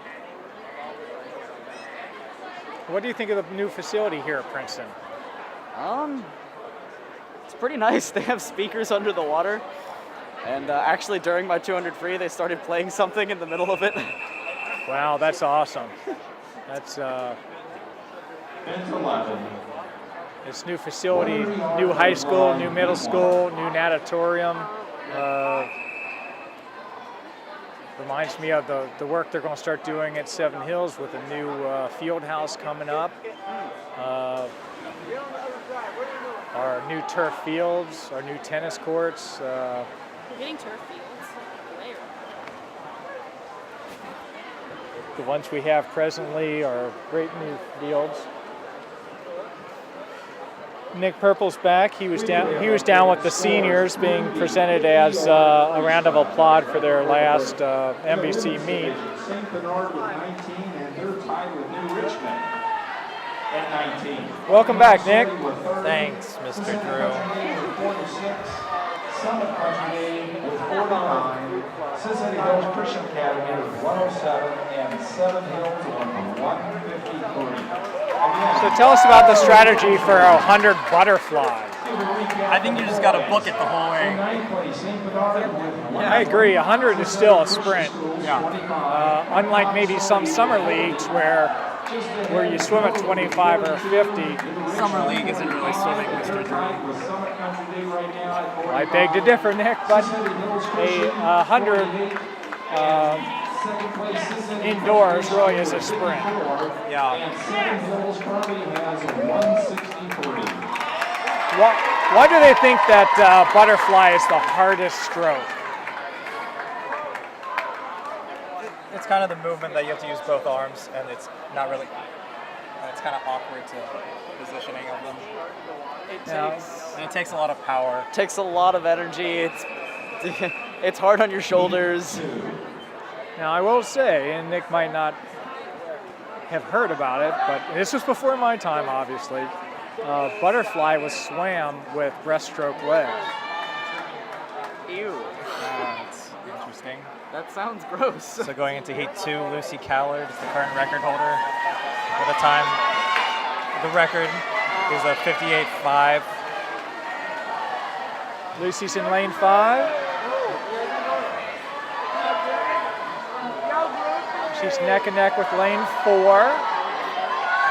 Jordan Torrens. Wow. Lucy's about a half a body length, touching out at the 50. She's really working those legs and those turns. And she is just pulling ahead. Wow.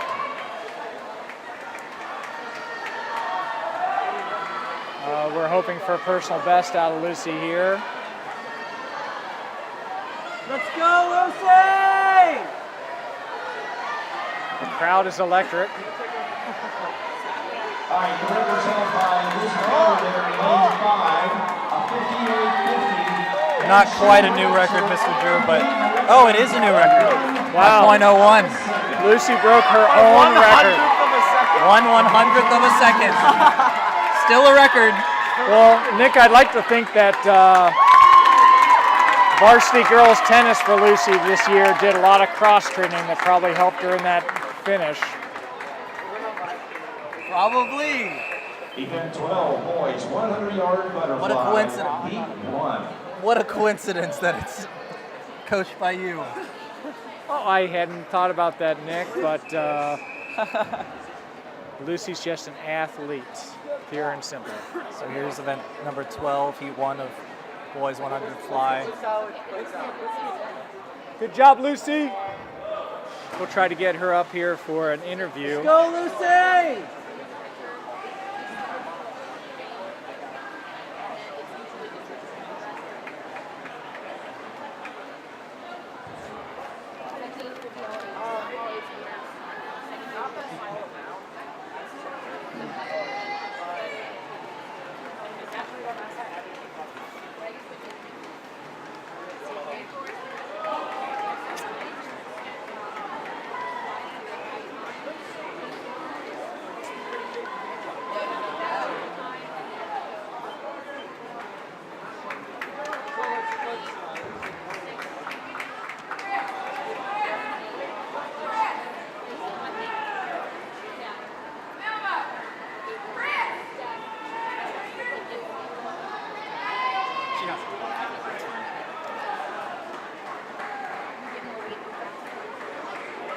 Yeah, that last heat was pretty special. Again, having 3 Seven Hills swimmers in it. Mary Grace Ramsey having a great finish, touching out. We just saw Lucy break her own record by a slim margin. And Hallinan, sophomore, having hopefully her personal best time.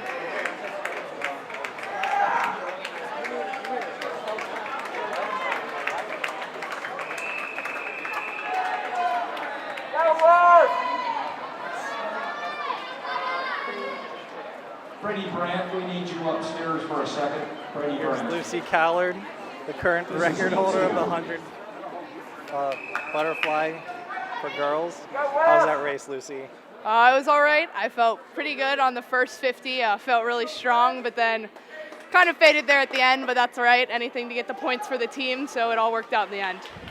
How are you feeling about sectionals? I'm really excited for sectionals. I think this is just a preview of what our team can do, and I think there's some great things coming next week. And do you think girls can win MVC? Right now where we're sitting, I'm feeling pretty good, but we still have to finish out the last few events and beat everyone else to the wall. Well, good luck in the 500, Lucy. Thank you. There's certainly the flu going around this season.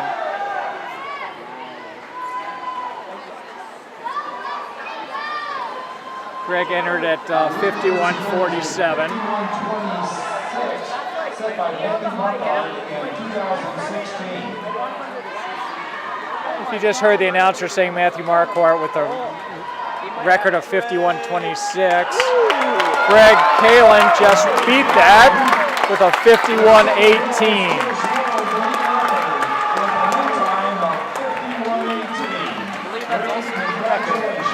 Matthew is swimming at Princeton. I'm sure he'll be excited to hear that another Seven Hills swimmer pushed his record. Congratulations, Greg. Event 13, girls, 100-yard freestyle. This is heat 1 of 5. 5 heats of the 100-yard freestyle. That's 4 laps of freestyle.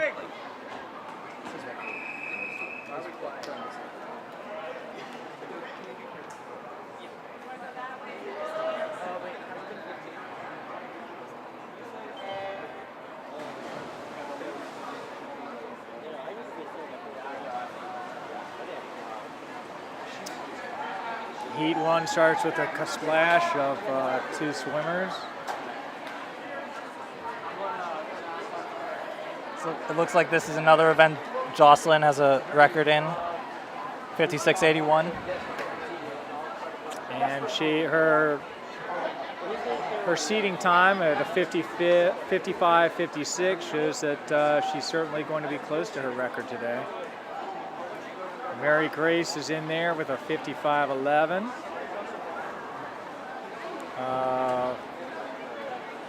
Ramirez from Country Day.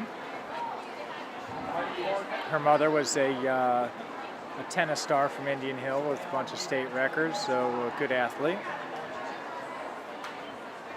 Then Jasmine Lindsay from Seven Hills, senior, in lane 3 of the next heat, final heat, I'm sorry. Me? Oh, well, I coached Rachel Backstroke, coach. Right, so I hear she's coming to Seven Hills next year. I was surprised she didn't stay, but you know, okay. Coach Jillian Daly. I started this program, so really. Looks like we'll have. Let's see. I see Emma Rooney, but is taking the current in. Is that Emma here? Who do we have this heat? We have in heat 2. Looks like we've got Hannah Kelly. Hannah Kelly, lane 5, this next heat. Hannah, a sophomore, entered at a 1:24.62. The crowd appreciating the efforts of heat 1. Here we have heat 2.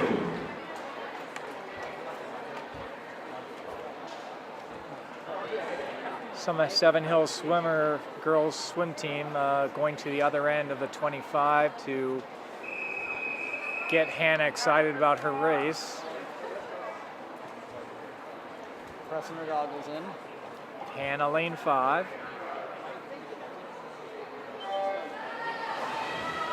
Good strong start.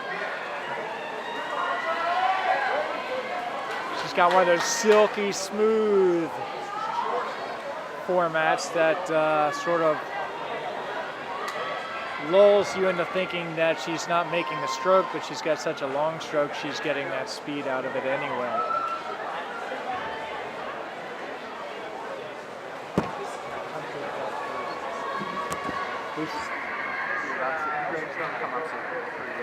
Okay. Smith Hickenlooper working his way to the block.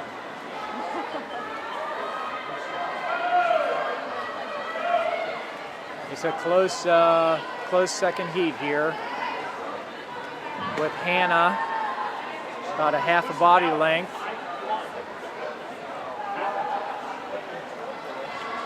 I think her team is helping her out. Irene and Emma at the end of the block. End of the 25 with Mary Grace. No? Okay. Should be there if she wanted to. All right, finishing it up. It is going to be a close finish. Breathing to her right. She might not see the swimmer in lane 3 pulling up. Good touch. Good touch for Hannah with a 1:22.79.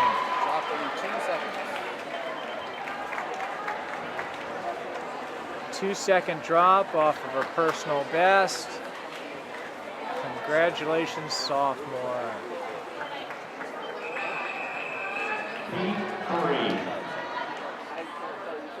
So some of the top swimmers in the state, what's the, how do you attack 100 meters?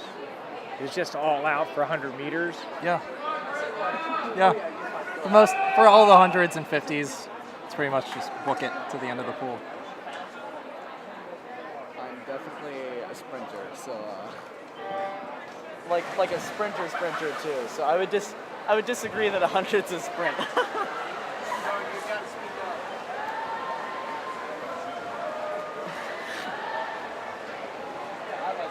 Who do we have? Anyone else? There's nobody in there right now. All right, we're in the middle of heat 3. Although it looks like next heat we're going to have the Seven Hills Emmas, Harrison and Rooney, lanes 4 and 6.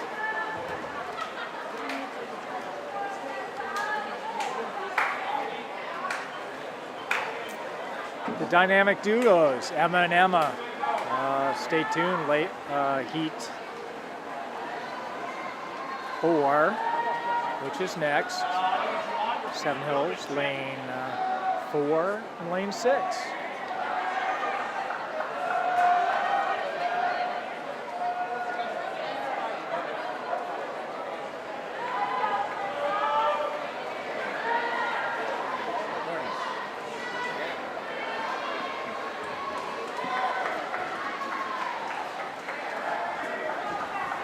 Let's interview someone from the crowd that came to watch.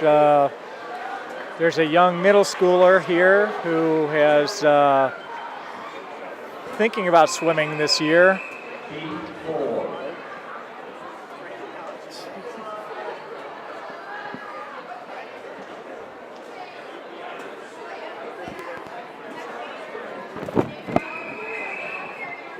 All right, here we are in Heat 4.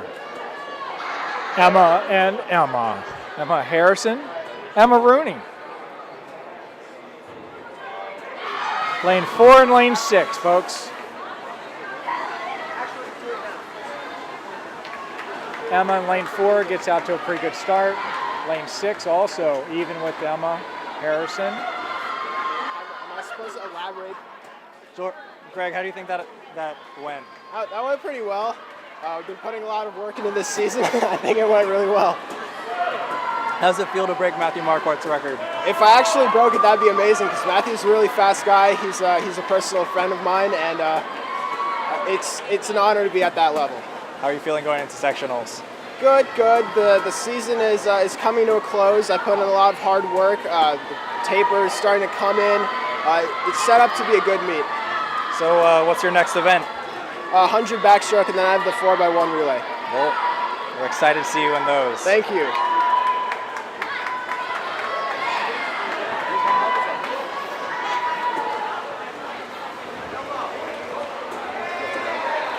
Hey, Greg, nice swim.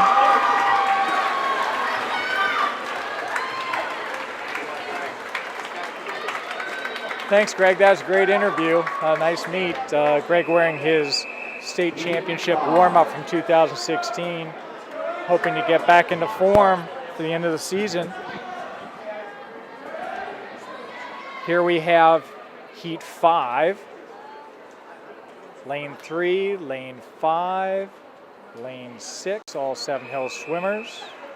Jasmine Lindsay, Jocelyn Spanbauer, and Anna Oakham.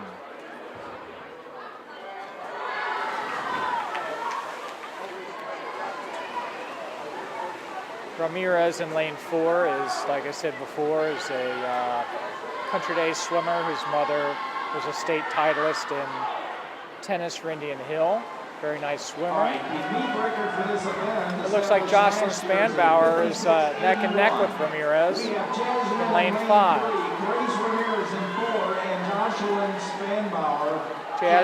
Jasmine Lindsay in lane 3 in third place, pushing it hard. Lane 4 and 5, neck and neck at the turn. Third lap turn. Good turn for Spanbauer. They are literally neck and neck. It's who's got what left for the end of this race. Jocelyn looks like he's going out touch. Good job, Jocelyn with a 55-55. I don't know. Jenny said she needs a timer. Ramirez with a 56-65. Second place, Jasmine Lindsay from Seven Hills. Third place with a 59-49. Nice job. 100-yard freestyle. Heat 1 of 3. Anna Oakham. Thank you, ladies. Oakham came in fourth place with a 59.76. You can tell all the times are really close in the 50s and 100s. They're known as sprints.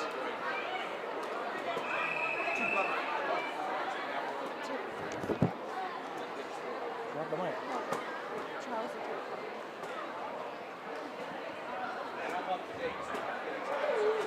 Want to do this one?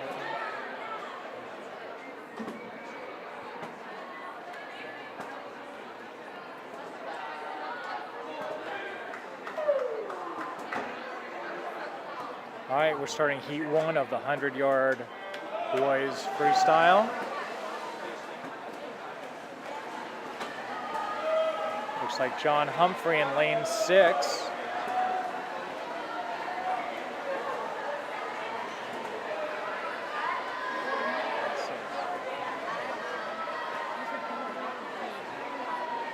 John Humphrey, a freshman at Seven Hills.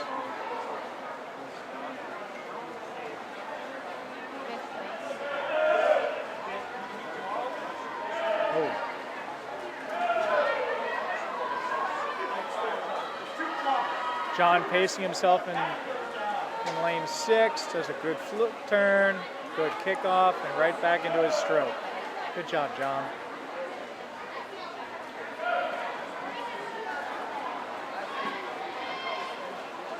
In our next heat, heat 2 of 3 heats, senior Smith Hickenlooper will be in lane 1. Bennett Rose, lane 3. Drew Mickley, lane 4. And Jonathan Gow in lane 7. Looks like we'll have 3 seniors and a freshman. Seven Hills again, plenty of swimmers, very deep in talent. Remember, the team points come from numbers of swimmers. Not just your first and second, but you need points from third and fourth also.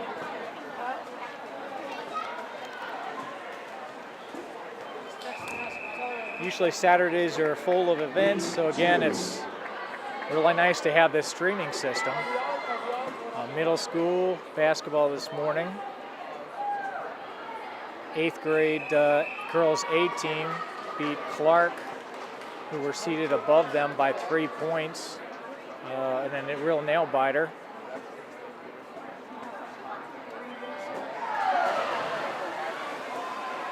P2, we have Hickenlooper in lane 1, Drew Mickley in 4, Bennett Rose in 3, and Jonathan Gow in lane 7.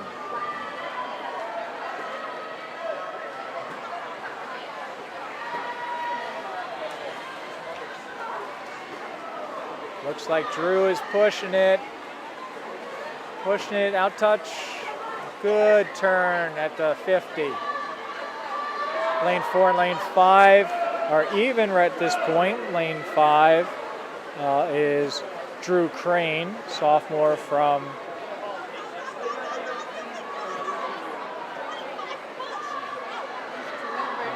Drew has a good turn at the 3rd turn, pulling hard to finish it up. End of the 100 is seeing what you have left, and Drew looks like he's going to finish strong with a touch, a reach. Good job, Drew. First place in his heat. Heat 2 with a 57.77. Jonathan Gow came in 5th with a 105.64. Hickenlooper with a 107.22 came in 6th place. Great representation for Seven Hills.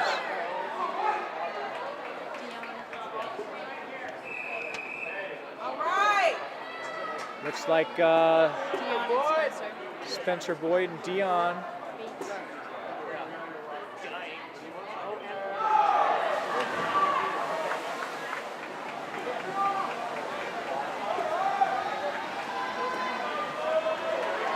So we have Dion Bates in lane 2, George Ng in 4, and Spencer Boyd in lane 6. Very stacked heat for Seven Hills. Lane 5 from CHCA, Ryan Hunt out front right now. League record for this event is a 48.50 set 2 years ago by George Taylor.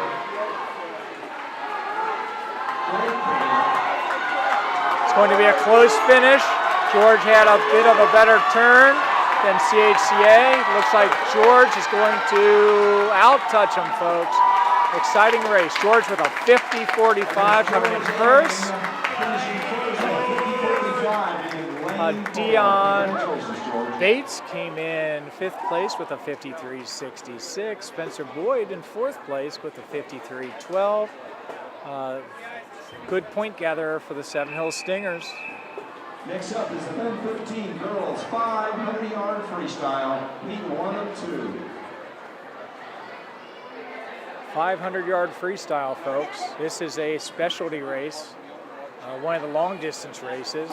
200 is mid-distance, 150s are sprints. The 500 is very specialized. You start out quick, stretch your stroke out in the middle, and see what you have left for the last 100.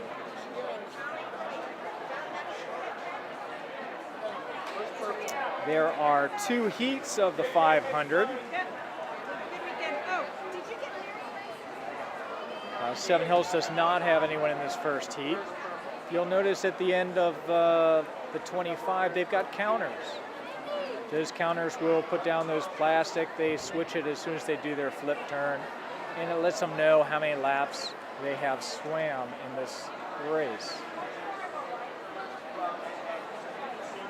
So we have a little bit of time to talk to one of those middle schoolers from the girls A team, who's coming to her first swim meet. Caitlin, what do you think about this swim meet so far? It's pretty fun. I like seeing everyone swim around and win races. It is. You watch the teamwork, you watch the parents, nothing negative happening at the MVC. You don't hear any people with negative vibes. Everybody's cheering for people's personal best and for team personal best. Wait, Chris, your shirt.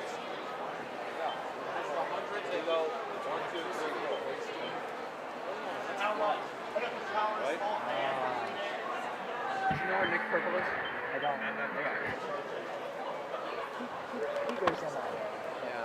That's okay. Let's see if I can get an interview with the coach. Oh, wait. I keep telling the swimmers to bring swimmers up here.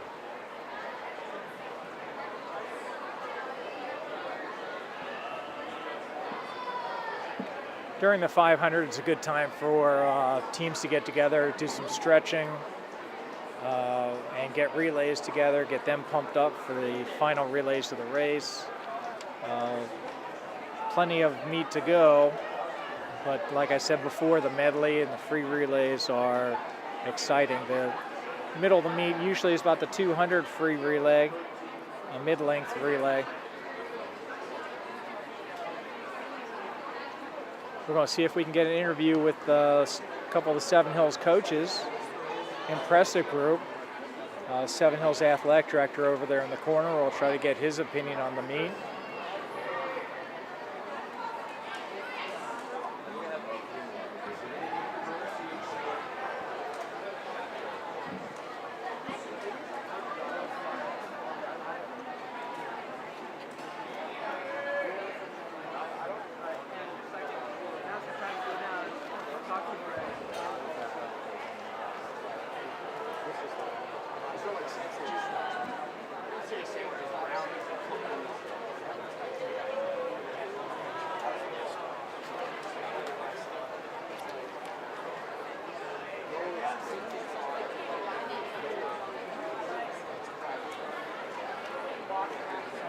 There are two heats of the 500 girls. We're about halfway through the first heat. And then there are two heats of the 500 boys. The record holder for the 500 girls freestyle is Lucy Callard from Seven Hills with a 5:07.51. She'll be in the next heat, Heat 2, in lane 4. With her from Seven Hills is Dottie Callard. Sisters swimming next to each other, seniors and junior. Dottie's a junior, Lucy's a senior. Lucy, having a big week last week at Seven Hills, was named Penn Station Athlete of the Month. We had a big celebration and reveling in her senior year. I got a mic too. Can you rap? Me neither. I can sing. Rap's not music. Poetry, prose, rhyme, rhythm. But I can't convince myself it's actually music. That's fine. But it's popular anyway. Boy, when you got a mic in front of your hand, it's tempting, isn't it? Oh, no. I get this filter, you know what I mean? So I do this. I don't. I'm Tim Gurr. I teach at Seven Hills. Chip Kerrigan. Are you, Chip? Are you a swimmer? No. Okay. Basketball player. I was a swimmer. I swam at Indiana. Well, I do USA and YMCA, so we do year-round swimming. So we've been watching these kids since they've been 8 members. So in swimming, there's no surprises. We already know. I coached swimming for 34 years. I retired a little bit when I had kids. I'm sure I'll get back in it. I coached here at Princeton for 7 years. I like the distance events. We run the open water champs up at Acton Lake at Houston Woods. Are you swimming masters? Do you swim masters? No. But the 10 unders, 8, 9, and 10s, they swim a 1K. The older kids swim a 4K. So when you look at people think this is slow. Hey, you send them out, they'll be back 55 minutes later. Well, one of the swimmers I just interviewed said 100 yards is a longer distance. Nick Purple was next to me. He's like, oh, that's an all-out sprint. When people misstate something, you be nice about it. Right. It's all relative. I snicker. That's my style. Swimming is an individual event. Half the points you get up at open water are lines for each club in an event for a relay. So you win meets with a team. Well, for the team. But you're right. All right, there's the belt lap. Lane 4, Sydney Schwarm from CHCA in her last lap. The bell lap happens with 50 yards left. Her counter at the end of the lap puts down a orange or a red square, and they move it, determining on whether you need to pick up the pace or slow it down a little bit. Ooh, coming into the box right now is swimmer senior Tinder Sear. Take a seat, Tinder.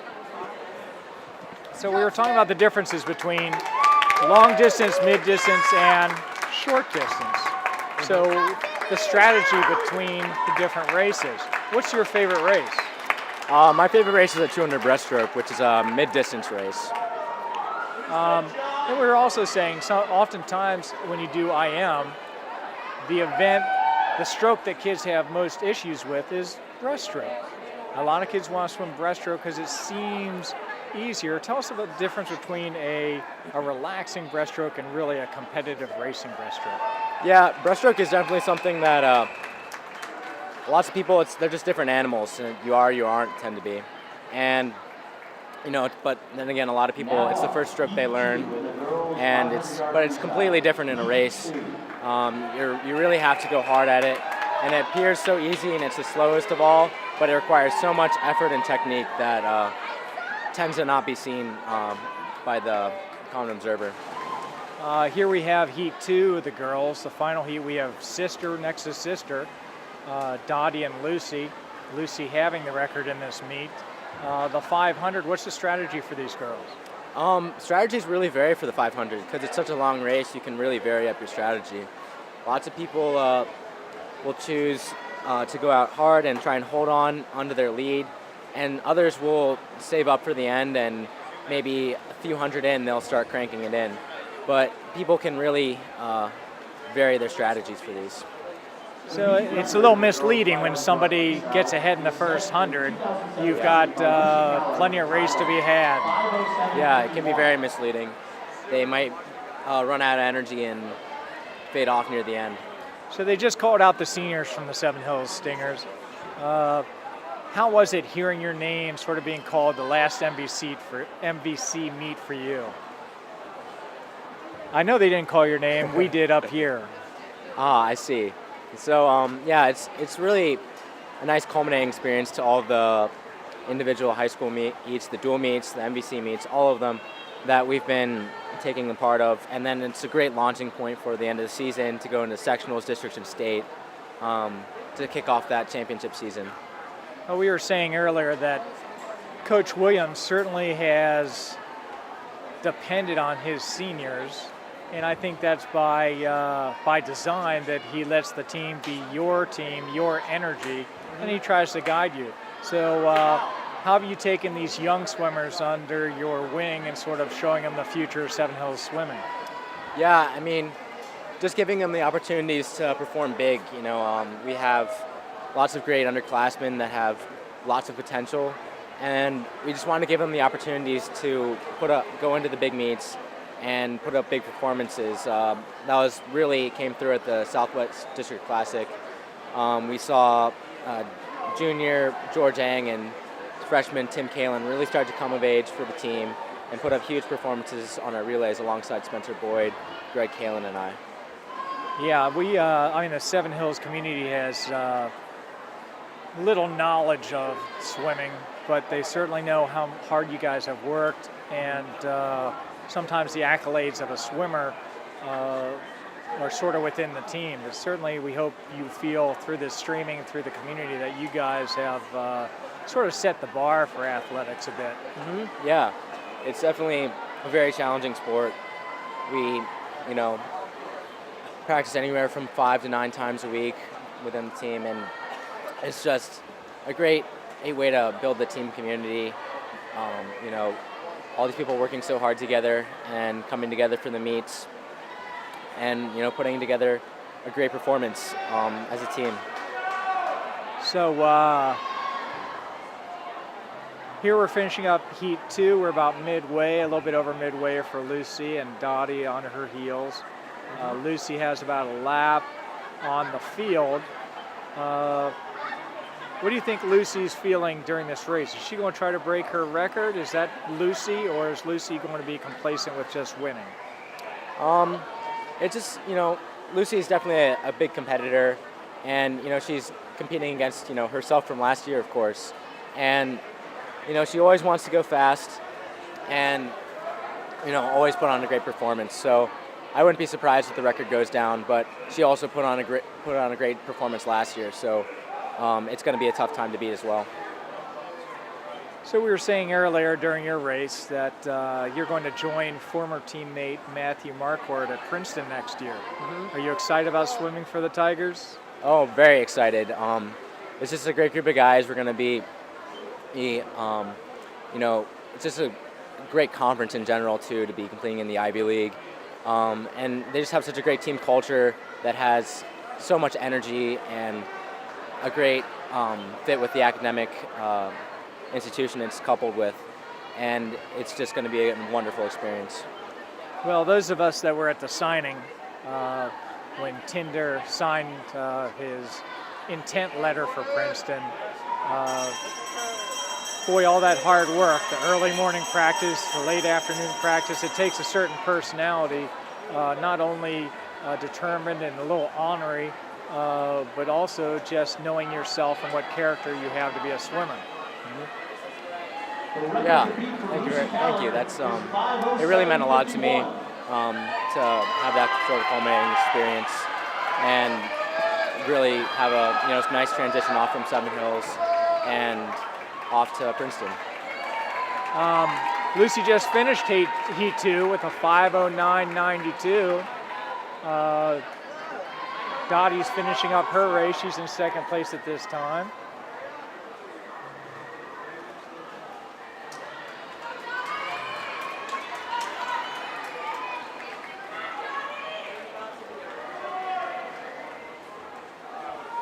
There's Dottie. Sisters 1 and 2. Dottie with a time of 5:37.10, coming in second. Great showing in a specialized distance. It looks easy, folks. It certainly is not. What's your next race, Tinder? I'll be swimming the 100 breaststroke, the last event, for the 400 free relay.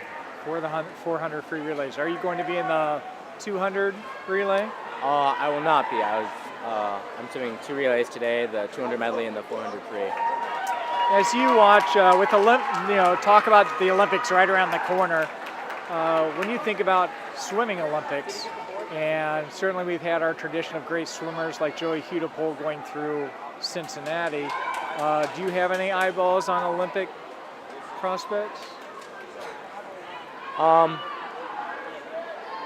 It's certainly an honor for people to represent their country, and I'm definitely looking forward to swimming in the NCAA and performing as best as I can there. Yeah, it's hard for people to realize. Swimming is one of the most evolved sports. You can be great in Cincinnati, great in the state, great in the United States, and at the Olympic level, it's a whole different swimming. where I was going with that. But we're excited about sectionals coming up for you guys, and the run for state and possible state title. What are the odds of another Seven Hills state title? Well, you know, we had a great, strong team.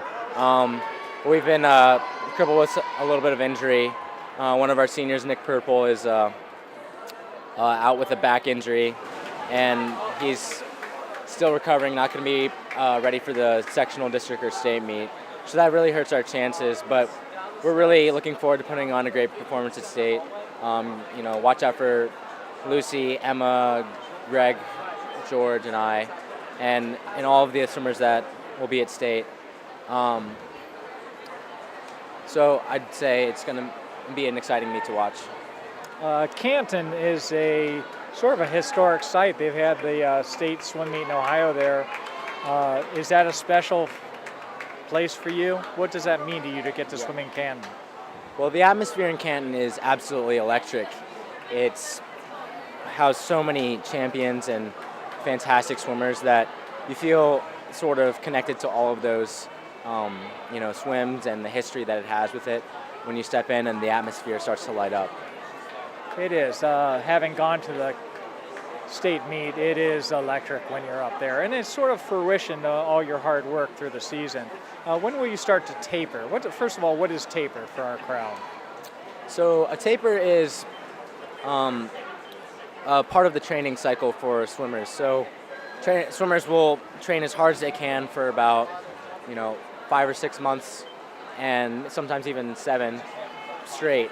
And then coming up to their big championship meet, they'll start to lay off the yardage, make their practices a little bit easier to rest up for the meet. And they try to time it just perfectly so that they aren't out of shape from their training, but they're also as rested as possible for their championship meet to get the best possible times they can.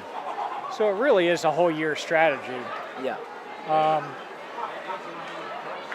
And you hope to finish your taper right before state, or just right around state, and then hope to see some big swims at state. Are you going to take any time off after the state meet? I'll be right back into it. We're competing at a national meet with my club just a month after, so we're going to be right into training for that. And certainly at Seven Hills, we're hoping that there's a possibility of you playing for the boys' state tennis team, the varsity tennis team, knowing that swimming is sort of cross-training for your tennis skills. Yeah, it'd be an interesting thing to see taking my first step onto the tennis courts. There's an excellent team. It'd be fun to be teammates with reigning state champion Nicholas Williams and lots of other talented athletes on the tennis team. That's a good answer from senior Tinder Sear. Hey, thanks for coming up and speaking with us. We appreciate it. Yep, thanks for having me. And come up again after your breaststroke and before your relays, and get the crowd pumped up for the Seven Hills good finish. All right, thanks for having me. Thanks.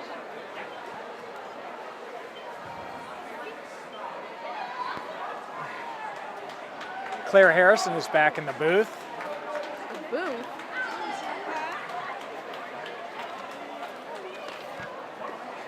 Booth. So in the booth with me right now is 8th grader, up and coming freshman Caitlin Drew, and junior Claire Harrison. Are you gonna swim, Caitlin? No. You should. Caitlin enjoys swimming, and we're hoping that she can follow in Lucy's footsteps, or swim strokes rather, in the 500. I'm good. You can swim. No, I play basketball. So what do you think of the meet so far? What's the midline of this meet? What race? Usually about the relays, the 200s? I'd say that the middle of the race is probably the I consider it to be the 100 fly even, or even the 100 freestyle. That's kind of the middle of the race. And where do you think the girls team are sitting right now? Honestly, we've had some really great swims, and I think we've won almost every event so far. So I'm hoping that we're in first because we've had lots of good first times, but second, third, fourth, and fifth times as well, which tend to cancel out a lot, which is really great. The girls have actually haven't won this in a really long time. And it'd be really awesome to win this year. We came really close last year, but this year we have enough manpower to definitely take home the trophy. Woman power, right? Woman power, yes. So right now we're finishing up heat 1 of the boys 500 free. There's one more heat of the 500. In that we have Matthew Maring in lane 4, Tim Kalin, who I guess he's out today, isn't he? Yeah, Tim's a bit sick, so he couldn't make it, but that's okay if he has to miss this because we need him to be well for sectionals so that we can either win sectionals or get as close to winning our sectionals as we can. Well, Tim, if you're watching the broadcast, we hope you get better soon. We miss you here for sure. Your teammate misses you. Get healthy. So tell us about your typical day of practice before tapering. Well, my typical winter training practice, if not during the Christmas training, which is probably the most rigorous and hardest 2 weeks of our training, my typical practice is 2 hours in the water and half an hour doing dry land and cardio. That includes just out of the water stuff like abs or ab exercises or arm or leg exercises. And then that's what we do when we get to the pool. And when we're done with that, we get ready to swim. And we do a warm up that takes about 10 minutes to get us loose. And then our main sets usually start a bit after our warm up sets. And that can be from a level of, like easy to incredibly hard. But that's the main part of our practice. That's the thing that we do the most work in, and it can range from 3,000 yards to 6,000 yards. And in the summer, maybe even up to 20,000. Have you had one of those, a 3 a day? No, I'm not at the point where I do 3 a days. I do 2 days though, and then it can be, the yardage starts to get a lot. Do you find sometimes during 2 days it's basically swimming and eating and sleeping? Yeah, that's the basic idea, 2 days, especially during winter break and a Christmas training. That's when Christmas training usually falls. You get up in the morning at 7 or 8, not even 7, you get up at 6:30, you're at the pool by 7 or 7:30, you swim for 2 hours, you go home, you eat, you take a nap, probably do some homework, or just relax in general if it's winter break, and then you're back at the pool again for like another 3 hours. My Christmas trainings were 2 hours in the morning and 3 hours at night, with 45 minutes of dry land and 2 hours and 15 minutes in the pool. But that's been, toned down since we get towards the end of the season and our taper practices. We have a late start on the timing system on this heat. So the times you see on the board. All right, it seems to be that the system started this heat 2 of the boys 500 a little bit late. So it might be a faster time for you viewers.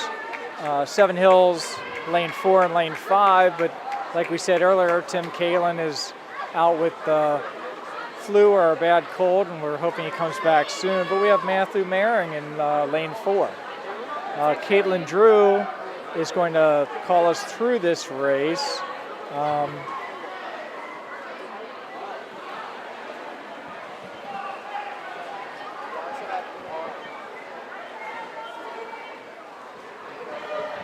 It's actually quite good that Matthew has that empty lane right next to him, because that way he can be less affected by the drag of the other swimmers, and that's to his advantage, and that way he might be able to get some more some more kind of power through the water without having to swim through other people's drag, especially in this longer race.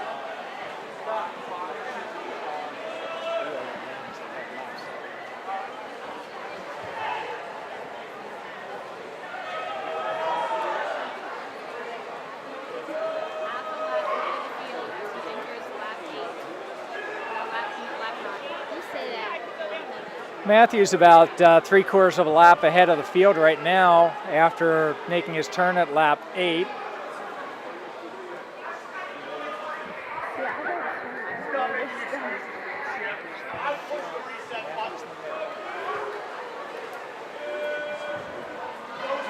Matthew's actually looking to go back to state for a 3rd year in this event, and probably another individual, but this is his probably specialty race, and we really hope that he can get there.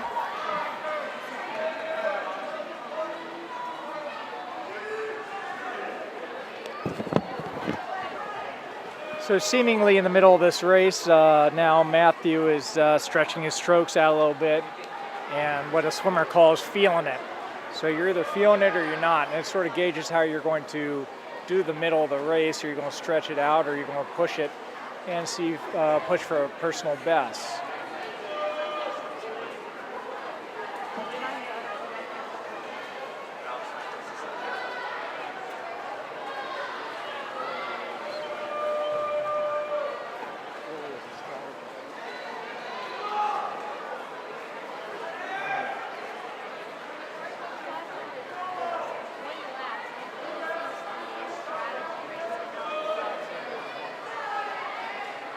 That's a good point, Caitlin. Matthew Marin coming in on his touch at lap 14. Bam. If you're watching the clock, again, the clock started a little bit late, so Matthew, his time is a little bit faster on the board, but he's stretching his strokes out. Lizzie Morris to lane 4. Matthew Morin, lap 15. Late 15.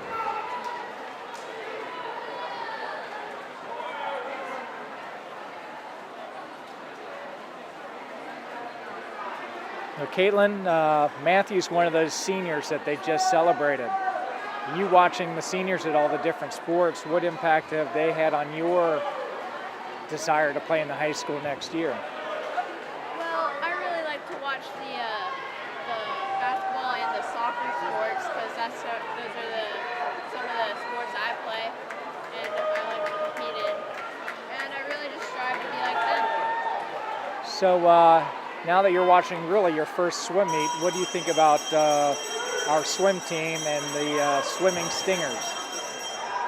I think they're a pretty good team. They're going to pull off a win at this meet. Yeah. And you saw Lucy Callard in the fall playing tennis. Did you know how good a swimmer she was? I thought that her main sport was tennis, but she's pretty good at. So tell us about the Penn Station pep rally they had last week for Lucy. 45-57. And we have a new meet record set by Matthew Murray of Seven Hills. Matthew Morin has just got a new MVC record. New MVC record for Matthew Marin. They're certainly going to see if the time is adjusted or not, but impressive swim for Matthew.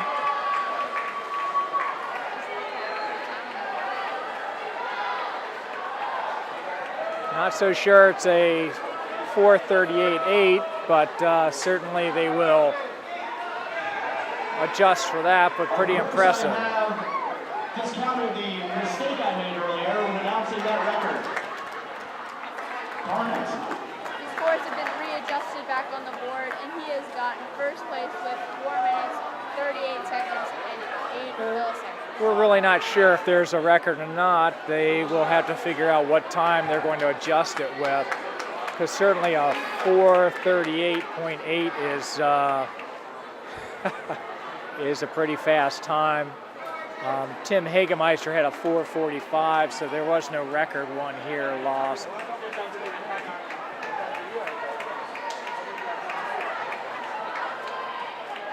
Dad, does this mean it's on?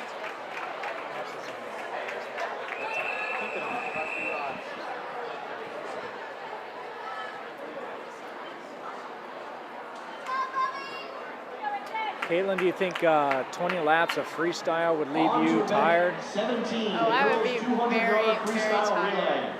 Heat 1 of 2. All right, we have 2 heats here of the 200 freestyle relay for the girls. It looks like there are no Seven Hills racers in this first heat. Again, this is a good opportunity for a lot of teams to let swimmers that aren't going to swim in the medley relay or the 100 free relay to get into a relay. It's sort of impressive watching this MVC meet. It's been a while since I've been to one, and watching the camaraderie between teams for, regardless of the swim level, the talent level, people supporting each other, and I think that's why it's a special league. So in the 200 freestyle relay, each swimmer, you got 4 swimmers. How many laps do they swim each, Caitlin? 2 laps. 2 laps each. And it's a fast and furious race, and you can see by the monitor of swimmers preparing as the other swimmer comes in. But really the rule is when the incoming swimmer touches the wall, your feet still have to be in contact with the block. So when you get to the next heat and you see some really close races, you might see someone taking off, but the judges are paying particular attention that their feet are still on the block. They can get a big windup and look like they're seemingly started out over the water, but they are taking good notice on when the touch is. We saw when Michael Phelps had a couple really close touches in his last Olympics. It really came down to the finish and the starters of the relays.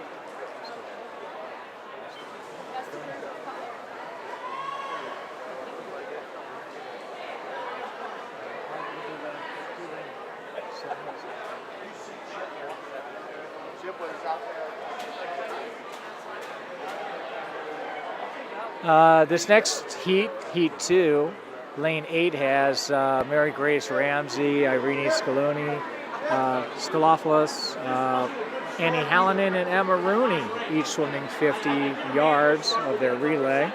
And in Lane 4,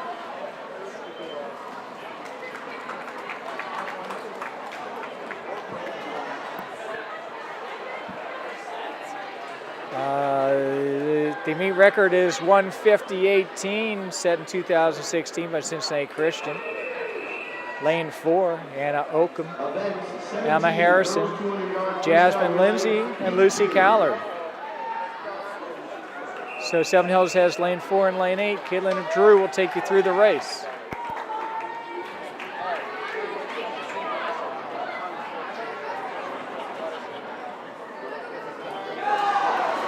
And the swimmers are off to a great start.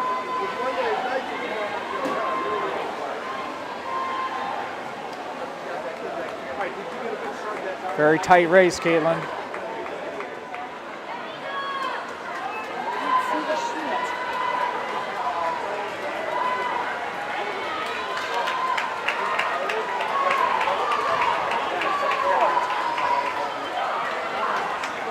Good start for all 8 lanes. No disqualifications, looks like. Lane 5 from CHCA is out a little bit ahead of lane 4 from Seven Hills.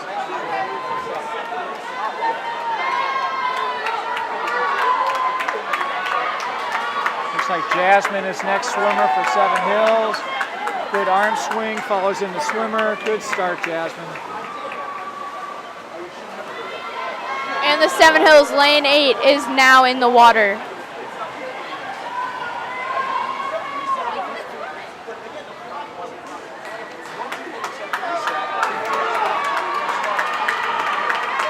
Good swim by Mary Grace, Irene, Anna and Emma. All right, it's a close one. Looks like Seven Hill has gained about a half a body length going into Lucy Callard's swim, swimming the anchor leg. A lot of pride goes into the relays. The record of 1:50.18. In lane 4, Seven Hills A. Finish.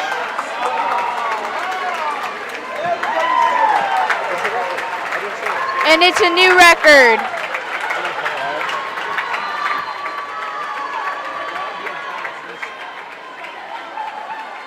Seven Hills finishing number 1 with a 1:48.68. And coming in 6th with a 2:04.04. Good showing by the swimming Stingers.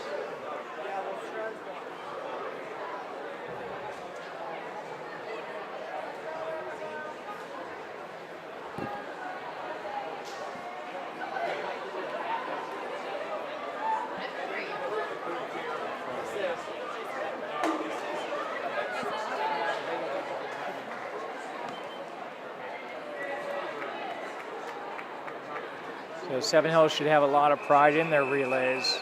You can tell the team high-fiving on the sideline. Another pool record, or another MVC record drops. Special Seven Hills girls team, and a young Seven Hills girls team. Up next, we have the boys 200 freestyle relay. We have no Seven Hills events. We have 2 heats of the boys. Country Days, CHCA, and looks like Norwood here.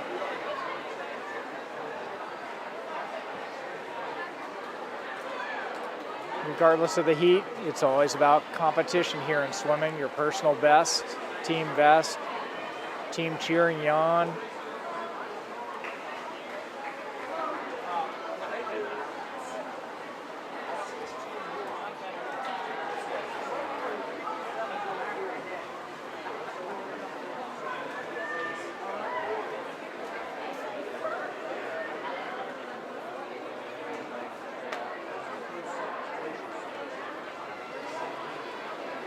We're hoping to get a team interview with coaches for Seven Hills. It is a great duo of coaches.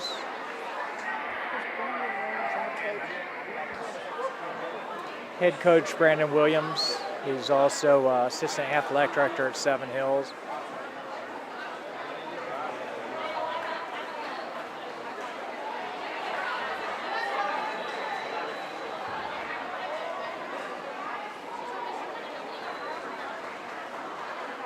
Getting their picture taken right now is Irene, Mary Grace, Annie, and Emma after a great swim. Good relay, girls.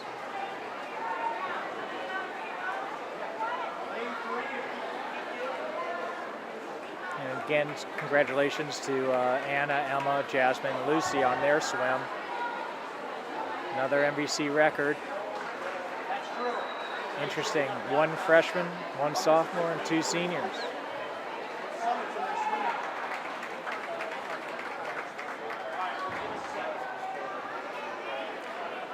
Caitlin, we're getting ready for the second heat here of the 200 boys freestyle relay.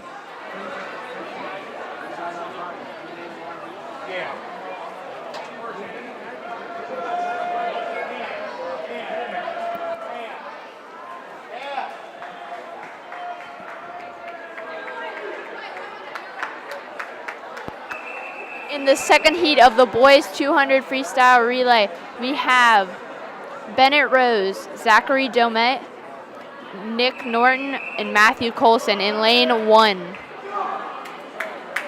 We also have another team in lane 4 with Spencer Boyd, Dion Bates, Tender Sear, and Matthew Marin. That's a powerful lane 4. What is the current record for this? We're looking at 129.92 set in 2016. Spencer off to a quick start.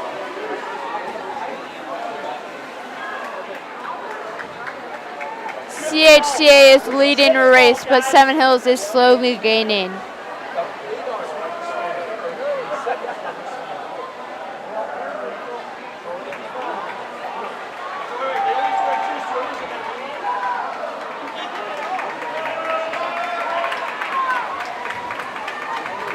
Seven Hills about a half a body length going into swimmer 3.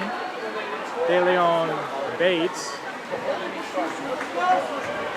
Compact strokes for De Leon, but boy, he gets a lot of power into him. Great flip turn on the other side, coming out about 10 yards out.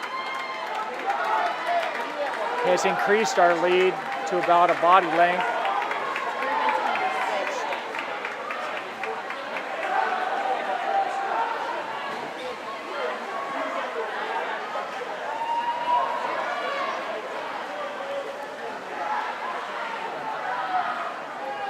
Seven Hills comes off the wall, about a body length ahead.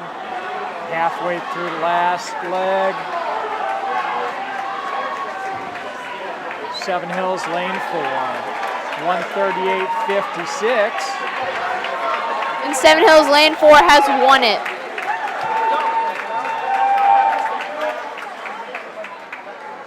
Impressive swim.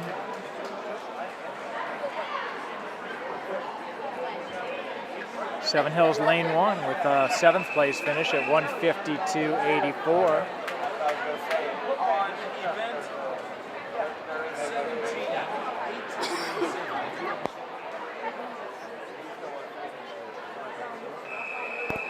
Next up, we have girls backstroke with 100 yards. And there are 3 heats of this event. Yeah, backstroke is sort of like butterfly, Caitlin. Those are the 2 very specialized strokes. In the heat 3 of this, we have 3 swimmers. Interview with those people. Oh, hello. Okay, don't do that. Come on in. Sit. You want us to sit down? Yep. Hey, entering the booth. We have. Or is it just Lucy Gallard? Your name? Jasmine. Anna. Anna. Yes, there is. Thanks for asking. So, we've been watching the whole MVC meet, excited about the girls' progress this meet.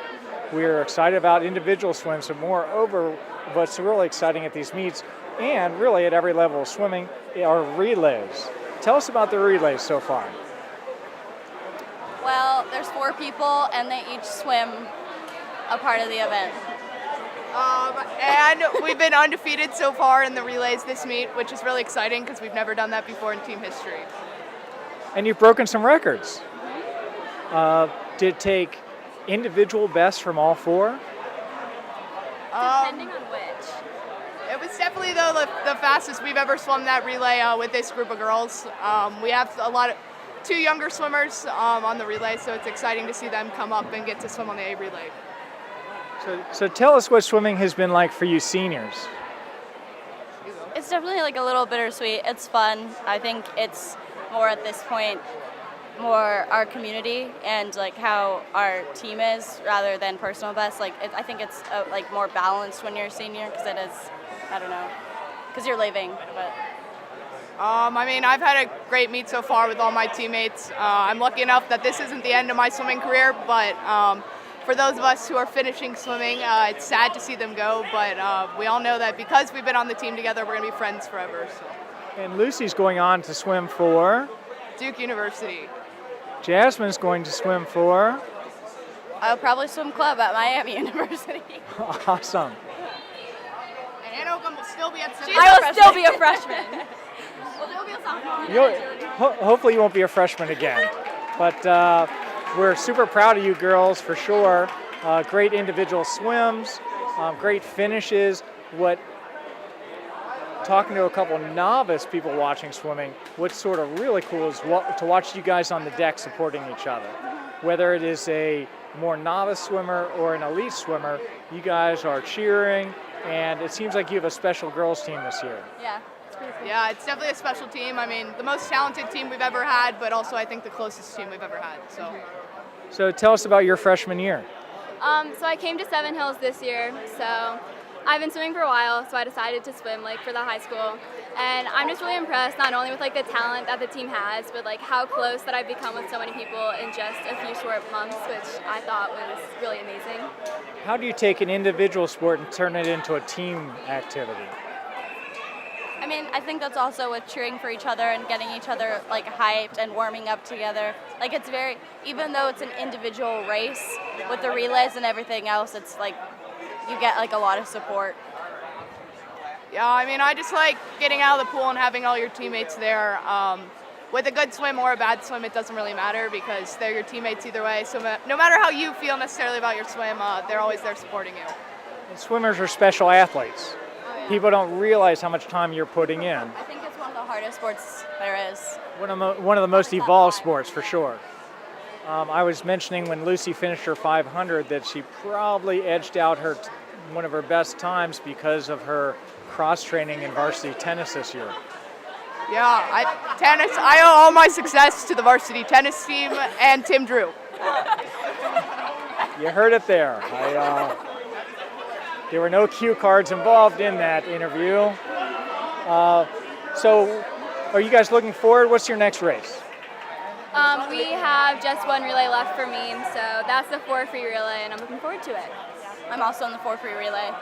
Yeah, we're on the relay, but then after the relay, we're looking forward to next weekend for sectionals, which is the first step on the road to state. So Nice. And really, you watch the Olympics, you watch all the events. The 4x is really the 100-yard freestyle relay is sort of the crown to win at meets. And we're hoping that you guys are way ahead in points by then, but also bring home a pool record, maybe the MVC record. Yep, that's what we're hoping for. And hopefully we've got 2 relays in the top heat, so hopefully to go 1-2 or 1-3 is what we really kind of want to smash home the points on that one. What impact have the seniors had on you? Your freshman year, what impact have the seniors had on you? They've just been such role models, and the fact that they treat me as someone who's just their teammate, not someone who's younger than them, it's just really awesome for me to just feel such a part of a team, just being so young. Well, thank you for coming up to the booth. We're super impressed. We'll look forward to a MVC record in the 4x1.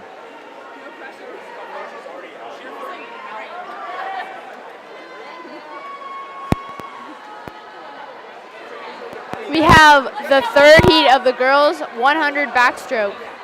In this race, we have in lane 1, Annie Hallowen. In lane 2, Emma Harrison. And in lane 4, Emma Schubert. This is Emma Schubert's specialized race. Her stroke really is the backstroke, though she had success in the IM. But you'll see already at over half a lap length over the field in a short race known as a sprint. She's stretching out, pulling hard underwater, finishing hard. Good job. 56.99 for Emma Schubert.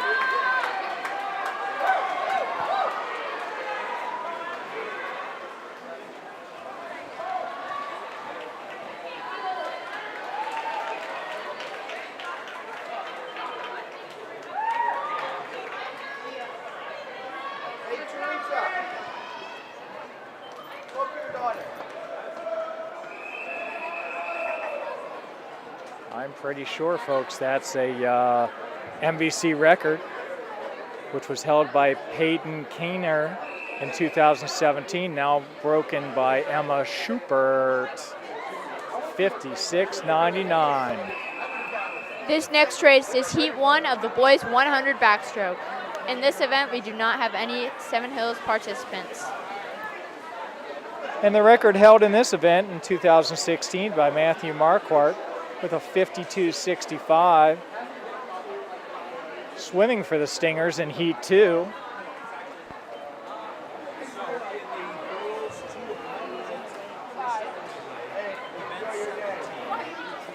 Mine's getting better.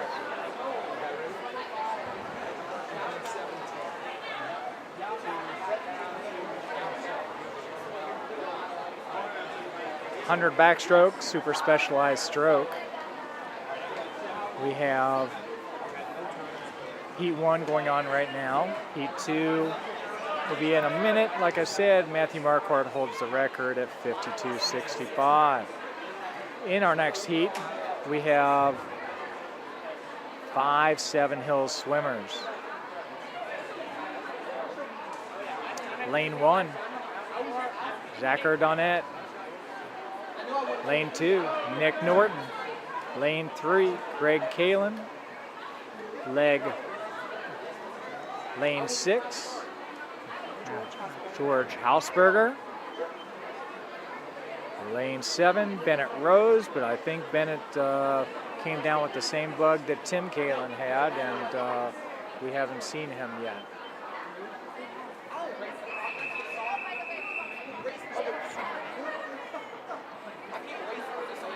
Greg in lane 4. George in lane 6. Zachar lane 1, and Nick in lane 3.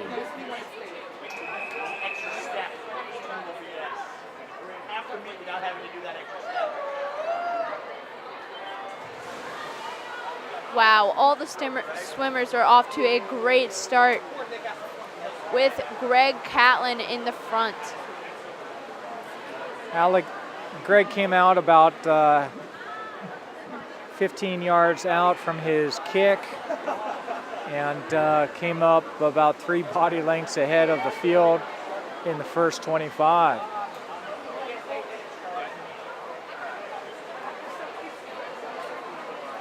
His pull out from the second lap was also about 15 yards. Long pull out. In third place right now, we have Nick Norton, and in fourth, we have George Hausberger. Coming in for his touch, Kalin at 50-60. That is crushing the MVC record of 52.65 set by Marquardt in 2016. Greg Kalin, only a junior. As you can hear the fans behind us, it is obviously a very big achievement. Crowd is excited. Zachary Domet coming in 6th place with a 1:12.73.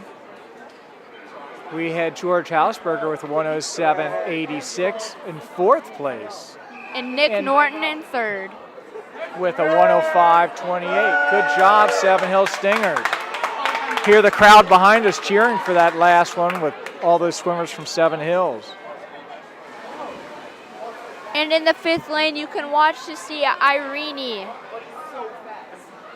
Skolopoulos in lane 5. We interviewed her earlier with a 2-second personal best in her 50 freestyle. So we're hoping that boils over to a great breaststroke.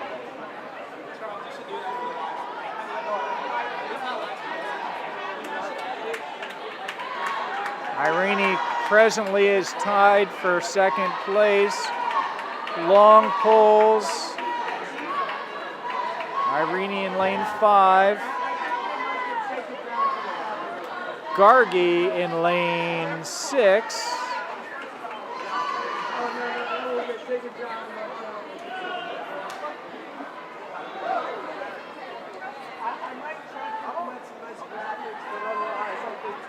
When Tinder Sear came up for an interview, he sort of talked about some of the nuances in breaststroke. It looks like a gliding stroke is competitive. At that top level, it is a lot of energy spent into pulling all that water past you. Gargi and Irene doing a great job, lane 5, lane 6. Coming in for their touch. First place, CHCA. 2nd place goes to Irene. Irene had a 1:32.95. dropping about 2 3/4 And seconds. Gargi coming in Pretty with her impressive. touch.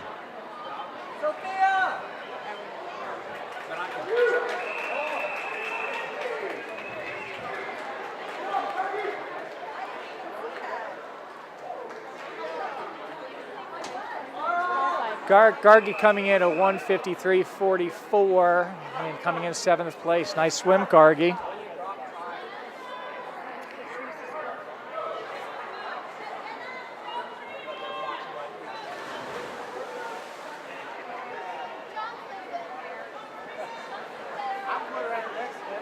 We're in heat 2.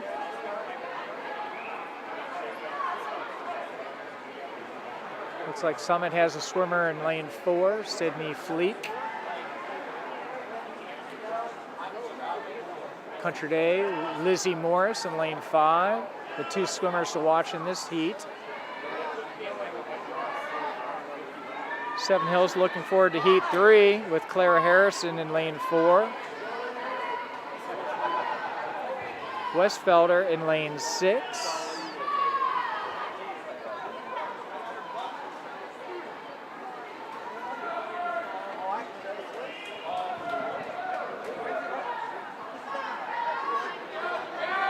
Coming towards the 75 wall, the 75-yard wall, is Sydney Flack from Summit.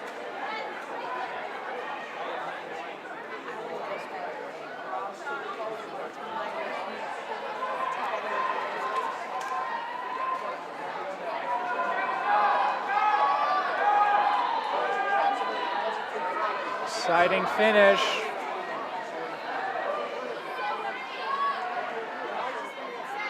Lizzie Morris finishing her 100 up strong.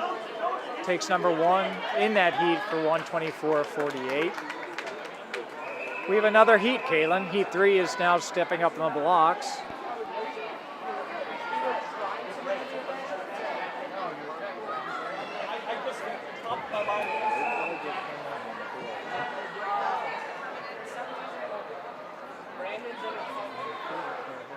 Lane 4, Claire Harrison.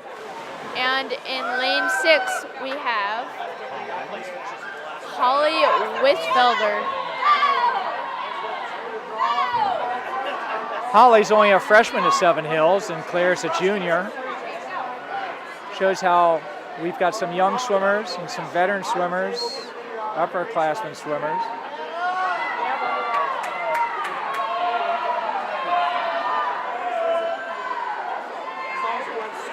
Coming in on the 50. CHCA has nudged out Clara Harrison by a little bit at the split on the 50.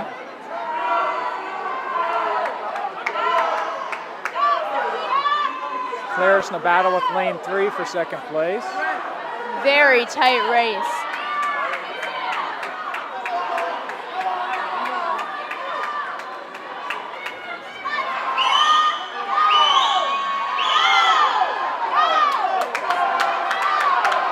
Holly in 4th place. Summit pulling up from the edge. And it looks like CHCA has gotten the number 1 spot. Clara Harrison got 3rd with a 1:15.11. Sophia Zaring from Country Day with a 1:13.52. And it looks like Holly has gotten 4th place with 1:18.23. Good job, Seven Hills. Good job, Holly and Claire.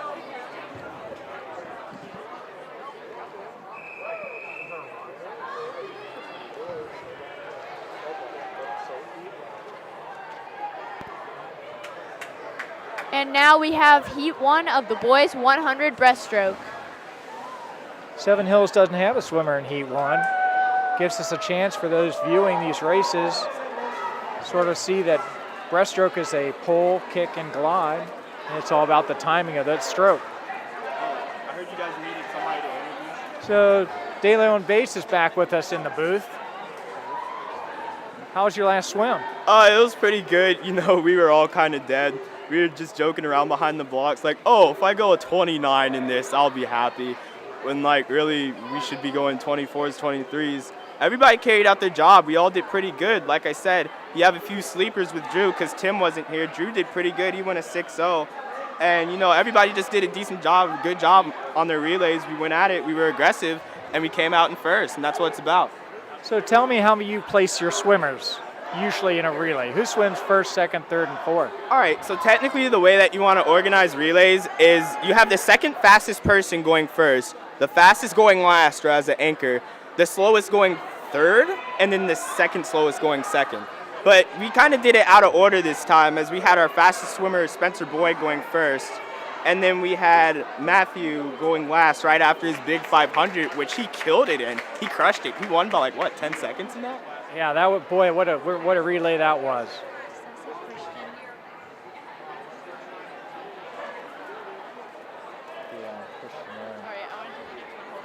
When I used to set up my relays, I used to set up my fastest at third. I like trailing. And then the last person can just hold on. Yep. I mean, anchor is an exciting job. It's a fun job. I bet you that Matthew loved it. You know, even especially after the 400 or the 500, he gets more rest. And there's always just more excitement going on, especially when you're trailing. You get to do that major catch-up. And, you know, anchors are where history is made because if you have a really big-time catch-up, everybody like reveres you as a huge hometown hero. You know what I mean? All right, we have a ton of swimmers here. Stay with us for a second while Caitlin brings us through this second heat.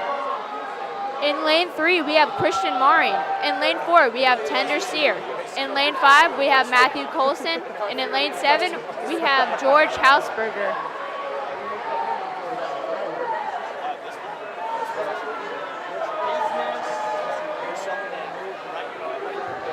It looks like in lane 5,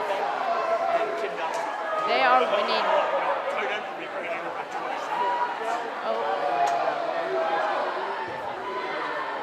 Lane 4, my bad, folks. Tender Sear has got a long lead.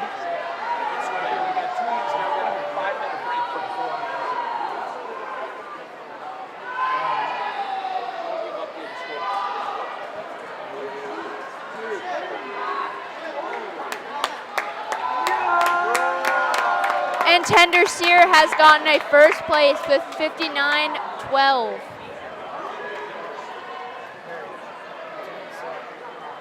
Coming in third place, Christopher Marin.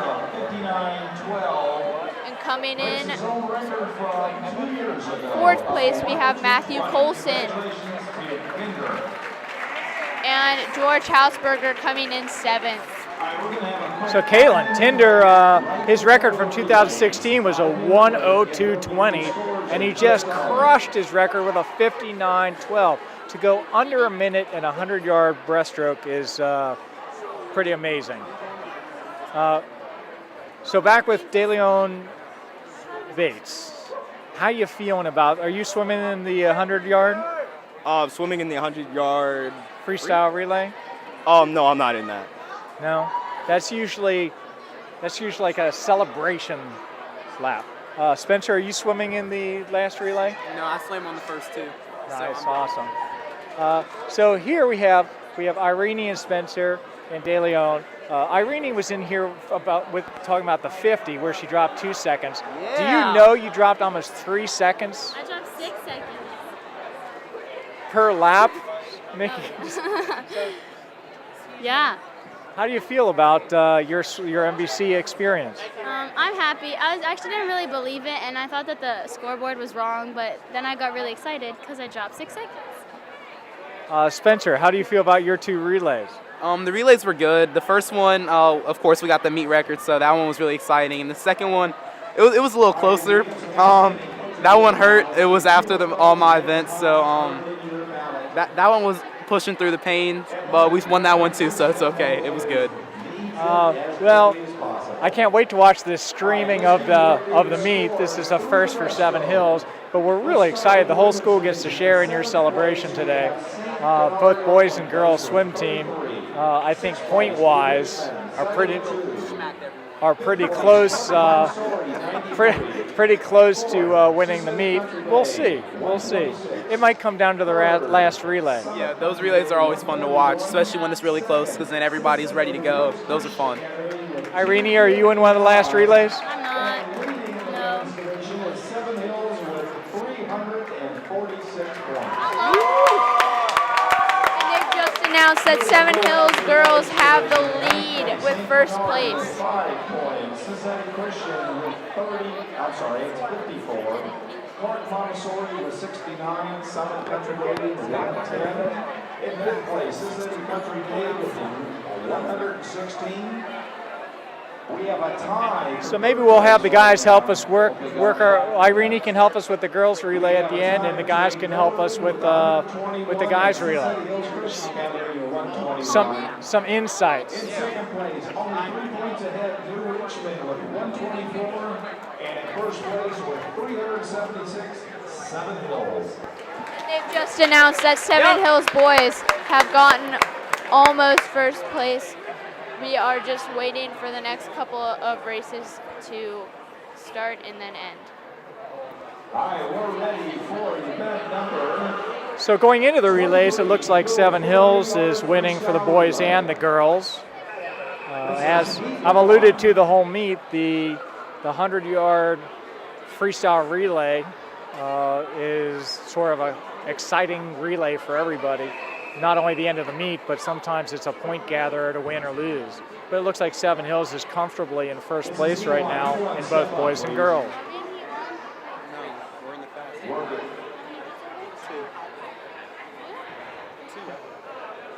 This is heat 1 of the 4x1.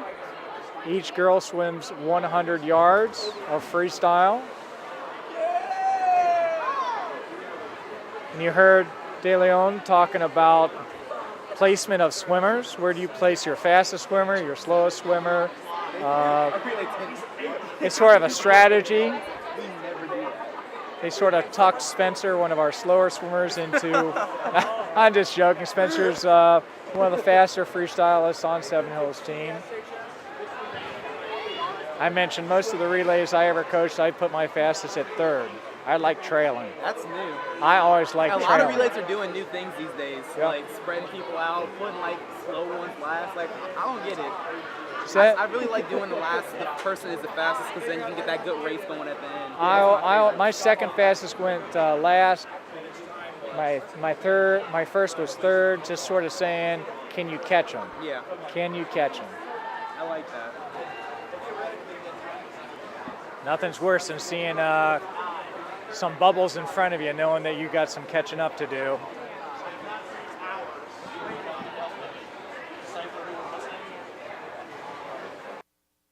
Go Seven Hills!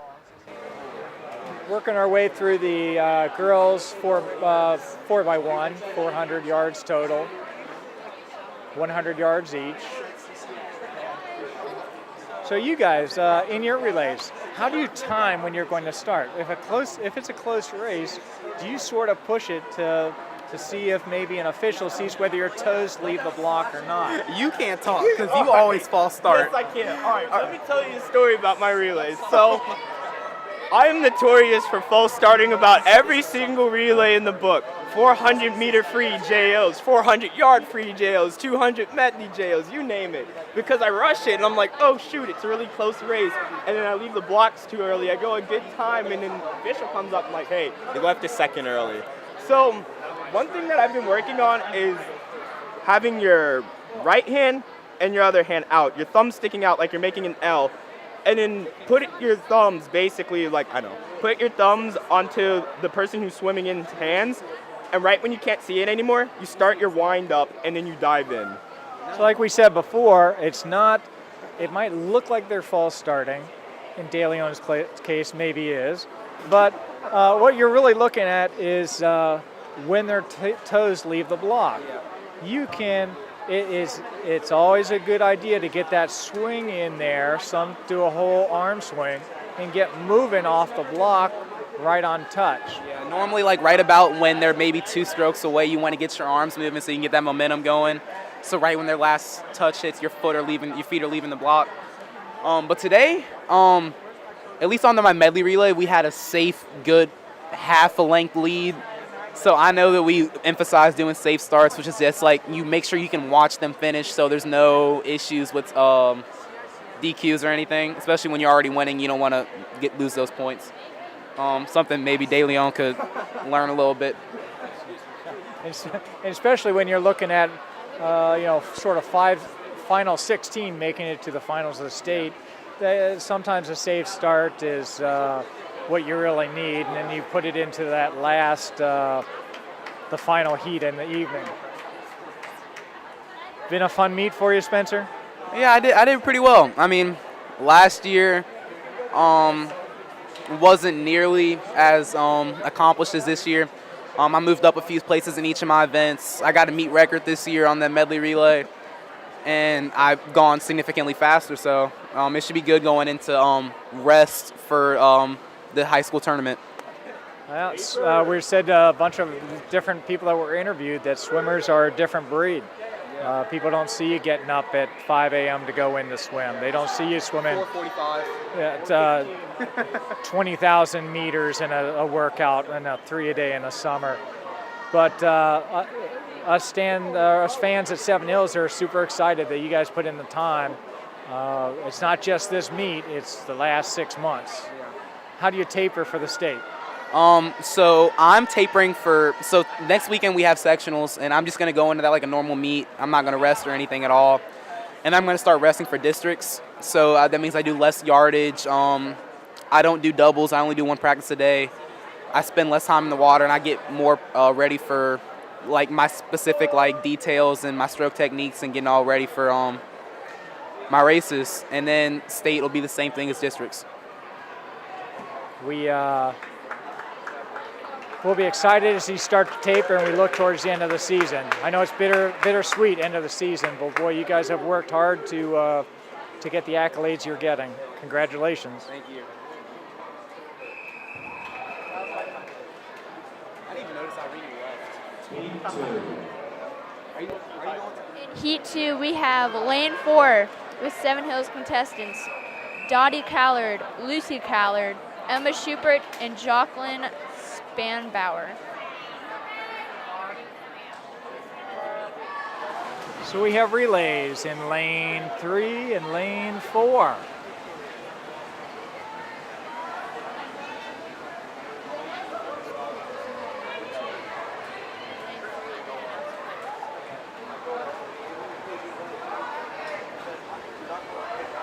Lane 3, we got Holcomb, Jasmine Lindsay, Holly Weisfelder, and Claire Harrison.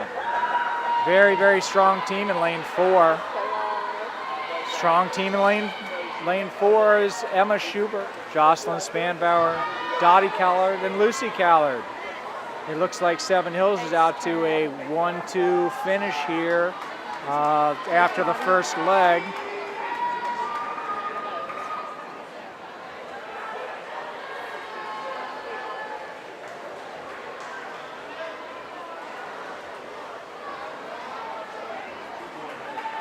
It looks like both Seven Hills teams are in place 1 and place 2. Looks like lane 4, Seven Hills, is about a half a body length of their second team.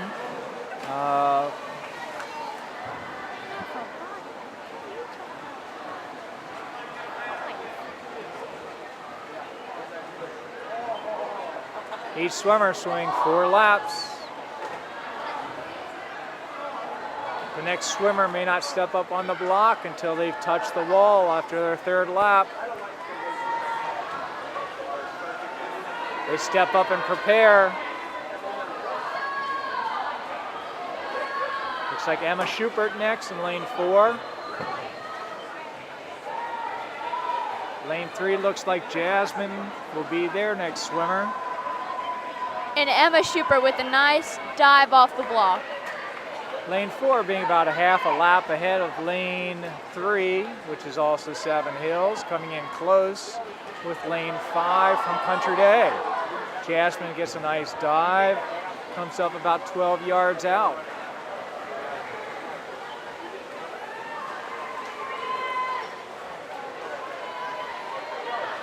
That's how talented this Seven Hills girls team is to field 2 super strong relays.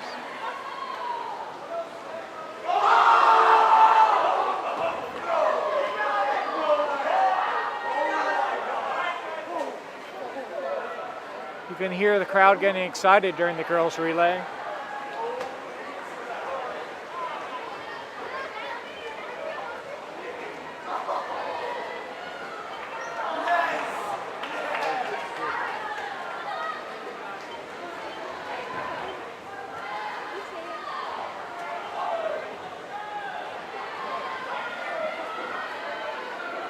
All right, lane 4.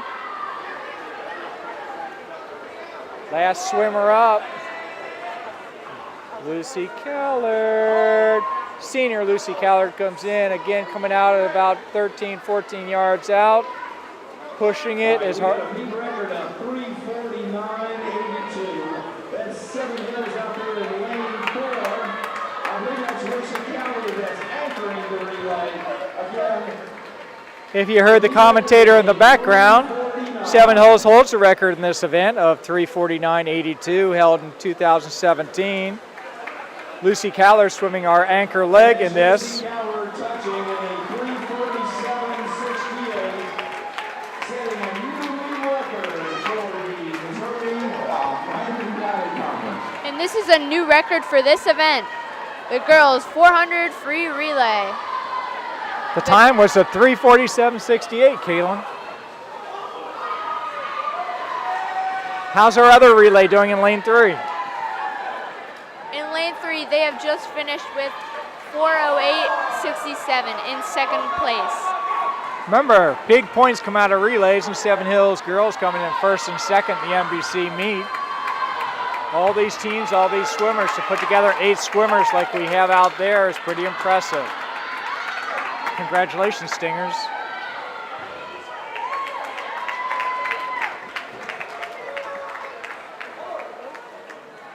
There are 2 heats of the boys relay. Seven Hills does not have a swimming team in the first relay. They have 2 in the second.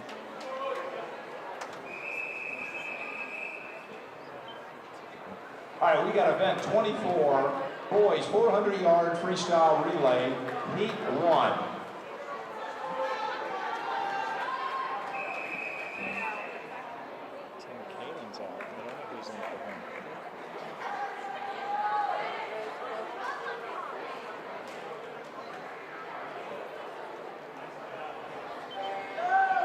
Just starting the 4x100 final event for the boys heat 1.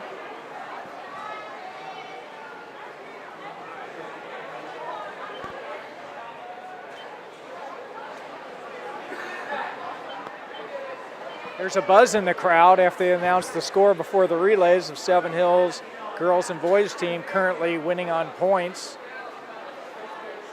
Might be the first time that Seven Hills has won girls and boys at the same MVC meet.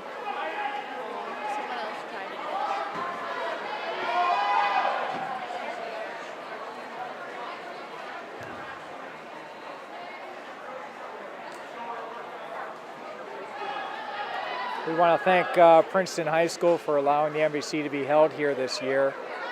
Impressive new school, impressive new natatorium. Is Jen Kiner still here? Jen Kiner. Cincinnati Christian Schools in Fairfield. Jen Kiner.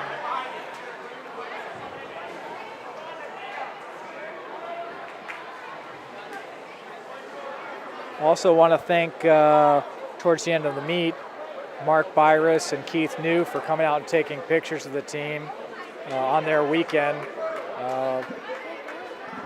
Also the streaming club, really the guys who put this together with Charles, and I guess Luke is down underneath the weather with Stratton. Everybody putting in time to help these swimmers, support these swimmers. Brian Phelps is on deck, shaking hand, patting shoulders, congratulating people. We would also like to thank Brandon Williams for all his time he's put into preparing for this meet. And Nick Purple for helping out sort of with the streaming announcement, and my daughter Caitlin for finishing up the last couple events with me. Exciting meet, very exciting meet. I'm very proud of these athletes. You can hear them make announcements, but it really doesn't resonate until you see how much energy is going into the meet, the teamwork. These kids have to be exhausted at the end of the day.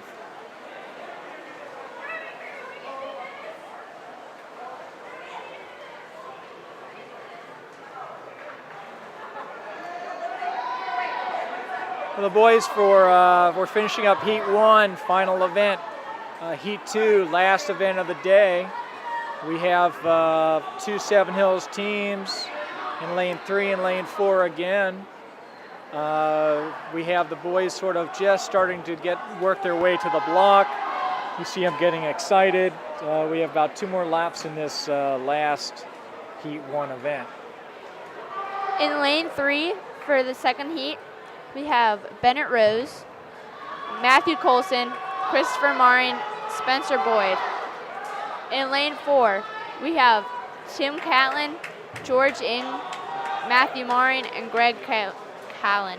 And I think they certainly have found some subs for Bennett and poor Tim Callan not being able to make this meet. We wish them good health to get back for sectionals next week and possibly a run to the state. Final 16 would be very fun. And if I know this new streaming club, again, I've been saying it all night, how impressive it is that a group of high school students have taken it upon themselves to get the equipment, set up the IT support, and go to so many events supporting their classmates, their peers. Exciting times at Seven Hills. All right, before we start Heat 2, we have the relay.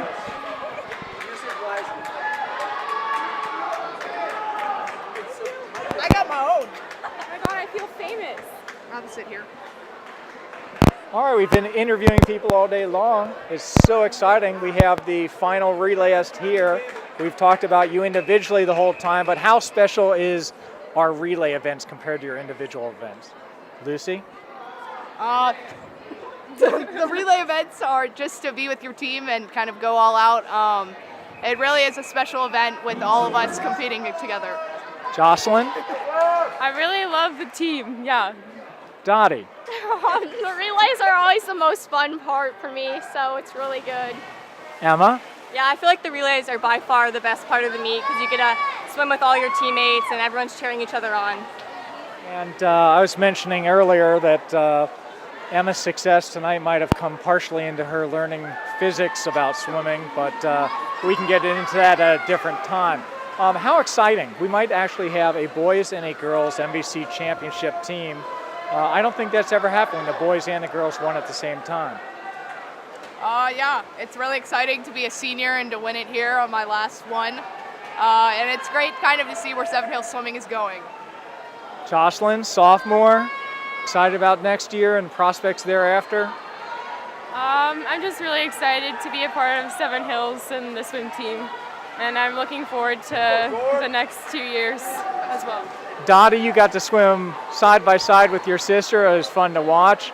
That last relay was fun. What are you going to be a leader next year? Or is next year your year? Yeah, I'm really excited for next year. It was good to swim next to Lucy one last time, but we're really excited about next year. Nice. Emma, senior next year? Yeah, I'm super excited. I feel like we've been with Lucy for all these years, and it's been great. And it's exciting to be a leader next year.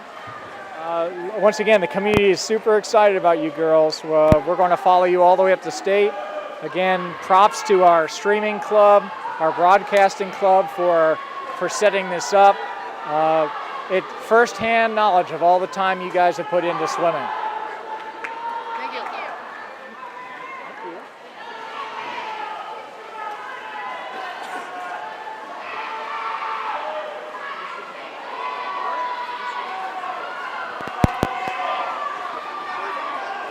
Caitlin, where are we in this race right now?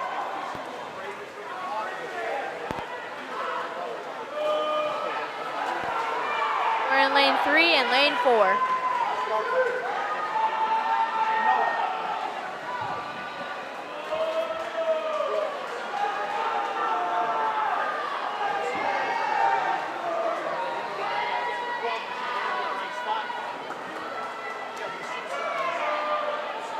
Looks like Seven Hills is having a great showing again in the boys relay. To put together 8 boys to swim with a couple key illnesses is quite impressive. And there goes Greg Callan. Greg's had a big meet this meet. Look at the weight coming out from Greg. He really wants to finish strong. Greg passed our other team. And you see Greg passing the other Seven Hills team who has had the lead the entire race.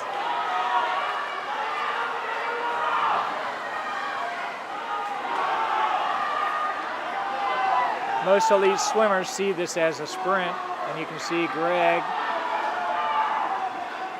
Greg is sprinting the entire 4 laps. There's no easing up. He can rest afterwards. Big finish, here it comes. And Greg with the touch. First place for Seven Hills. Unfortunately, the timing system let us down a little bit. We don't know if it was a pool or a MVC record, but Seven Hills, congratulations at your first place finish.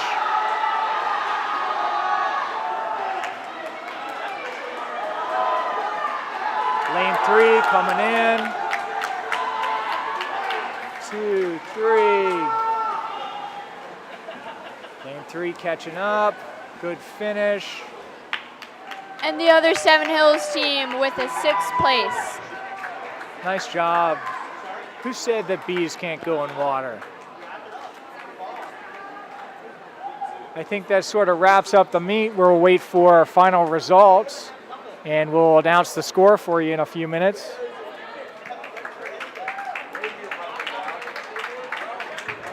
The crowd got a good display of talented swimmers today.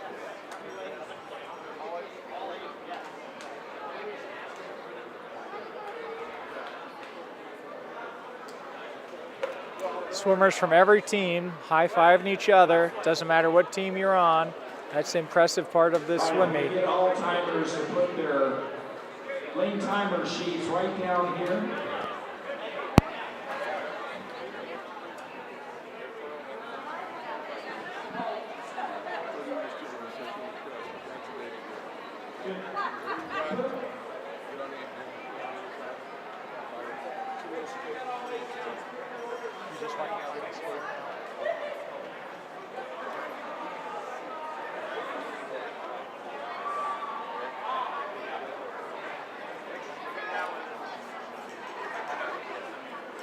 We've alluded to all night, the senior leadership has seemingly brought home 2 championships.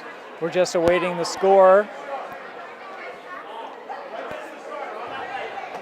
New meet record 321 for that.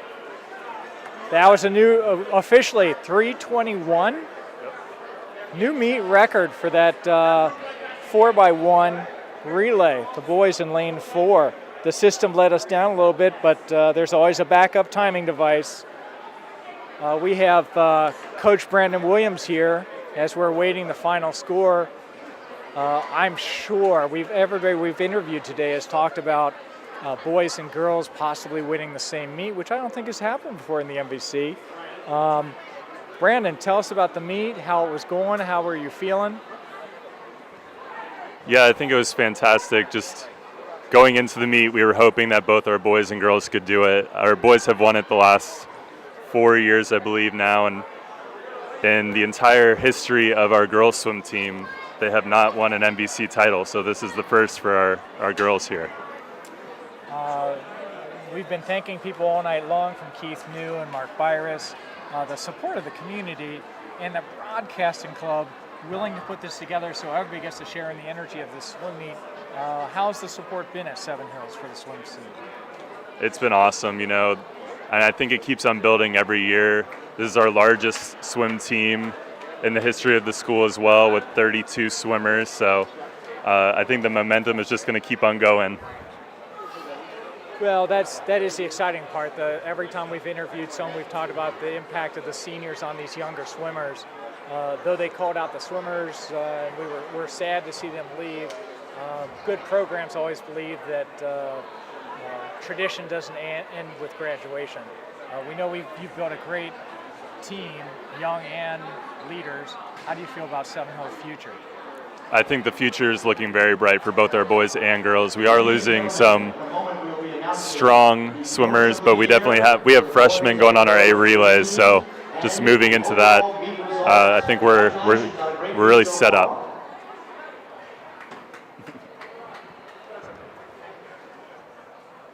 So individual results are always impressive. Individual swims are always impressive. But the relays really are where the excitement of teamwork comes in. You guys dominated all the relays today.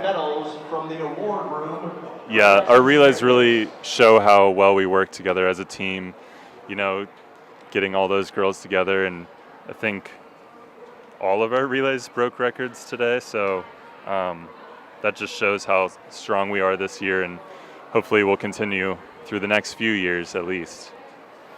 Well, you wouldn't mention it, but kudos to our coaching staff. No one knows the amount of time put into actually swimming, but boy, into coaching too, and thinking about setting up your relays and the positions we've talked about with Spencer and De Leon about positions on relays. The time you've put into it, congratulations on your victory. We'll let you know the score in a minute. Yes, thank you very much.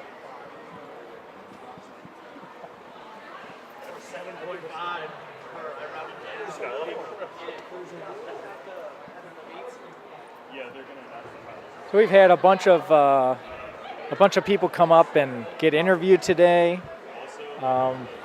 It's been a fun meet. We're just waiting on results. Hey, thanks for doing this. Just waiting for score, I guess. Yeah. I'm probably going to send out the video. Yeah, I got it.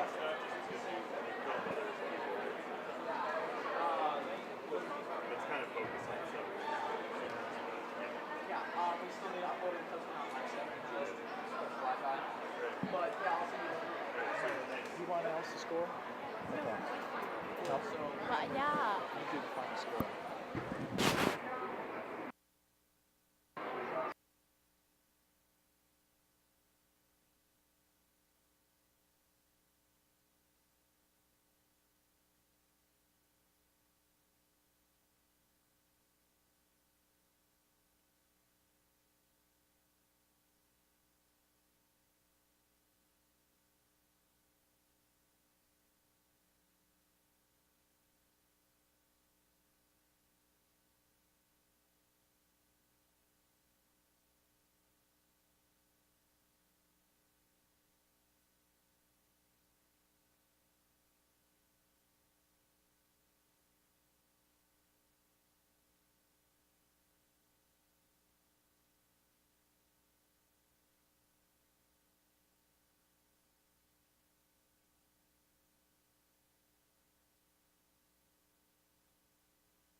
Freestyle.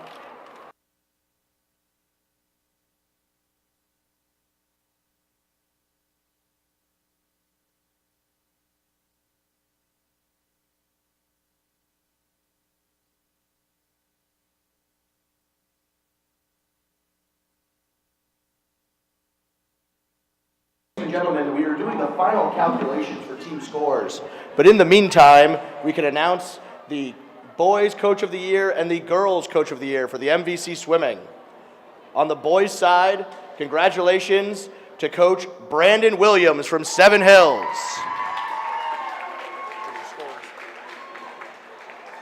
And on the girls side, from Summit Country Day School, Coach Susan Miller. And now on to the team results, beginning with the girls' team scores. Finishing in 7th place with 51 points, St. Bernard Elmwood Place. In 6th place with 92 points, New Richmond High School. In 5th place with 109 points, Clark Montessori. In 4th place with 126 points, Cincinnati Country Day School. In 3rd place with 179 points, Summit Country Day. In 2nd place with 289 points, Cincinnati Hills Christian Academy. And your champion with 404 total points, Seven Hills.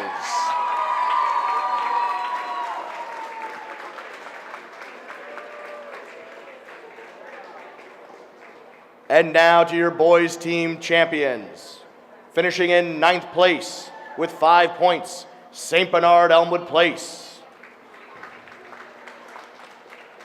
In 8th place with 54 points, Cincinnati Christian School.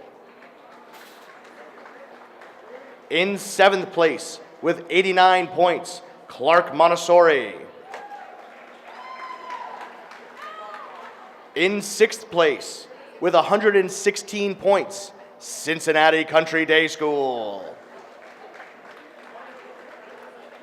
In 5th place with 136 points, Summit Country Day. In 4th place with 143 points, Cincinnati Hills Christian Academy. In 3rd place with 146 points, New Richmond High School. In 2nd place with 155 points, Norwood High School. And your boys team champion with 426 points, Seven Hills. Thank you very much to all the swimmers, coaches, and fans. It's been a wonderful season. We wish you the best of luck going ahead with sectionals, districts, and state championships. Chris Milmo and Chip Pettengill signing off.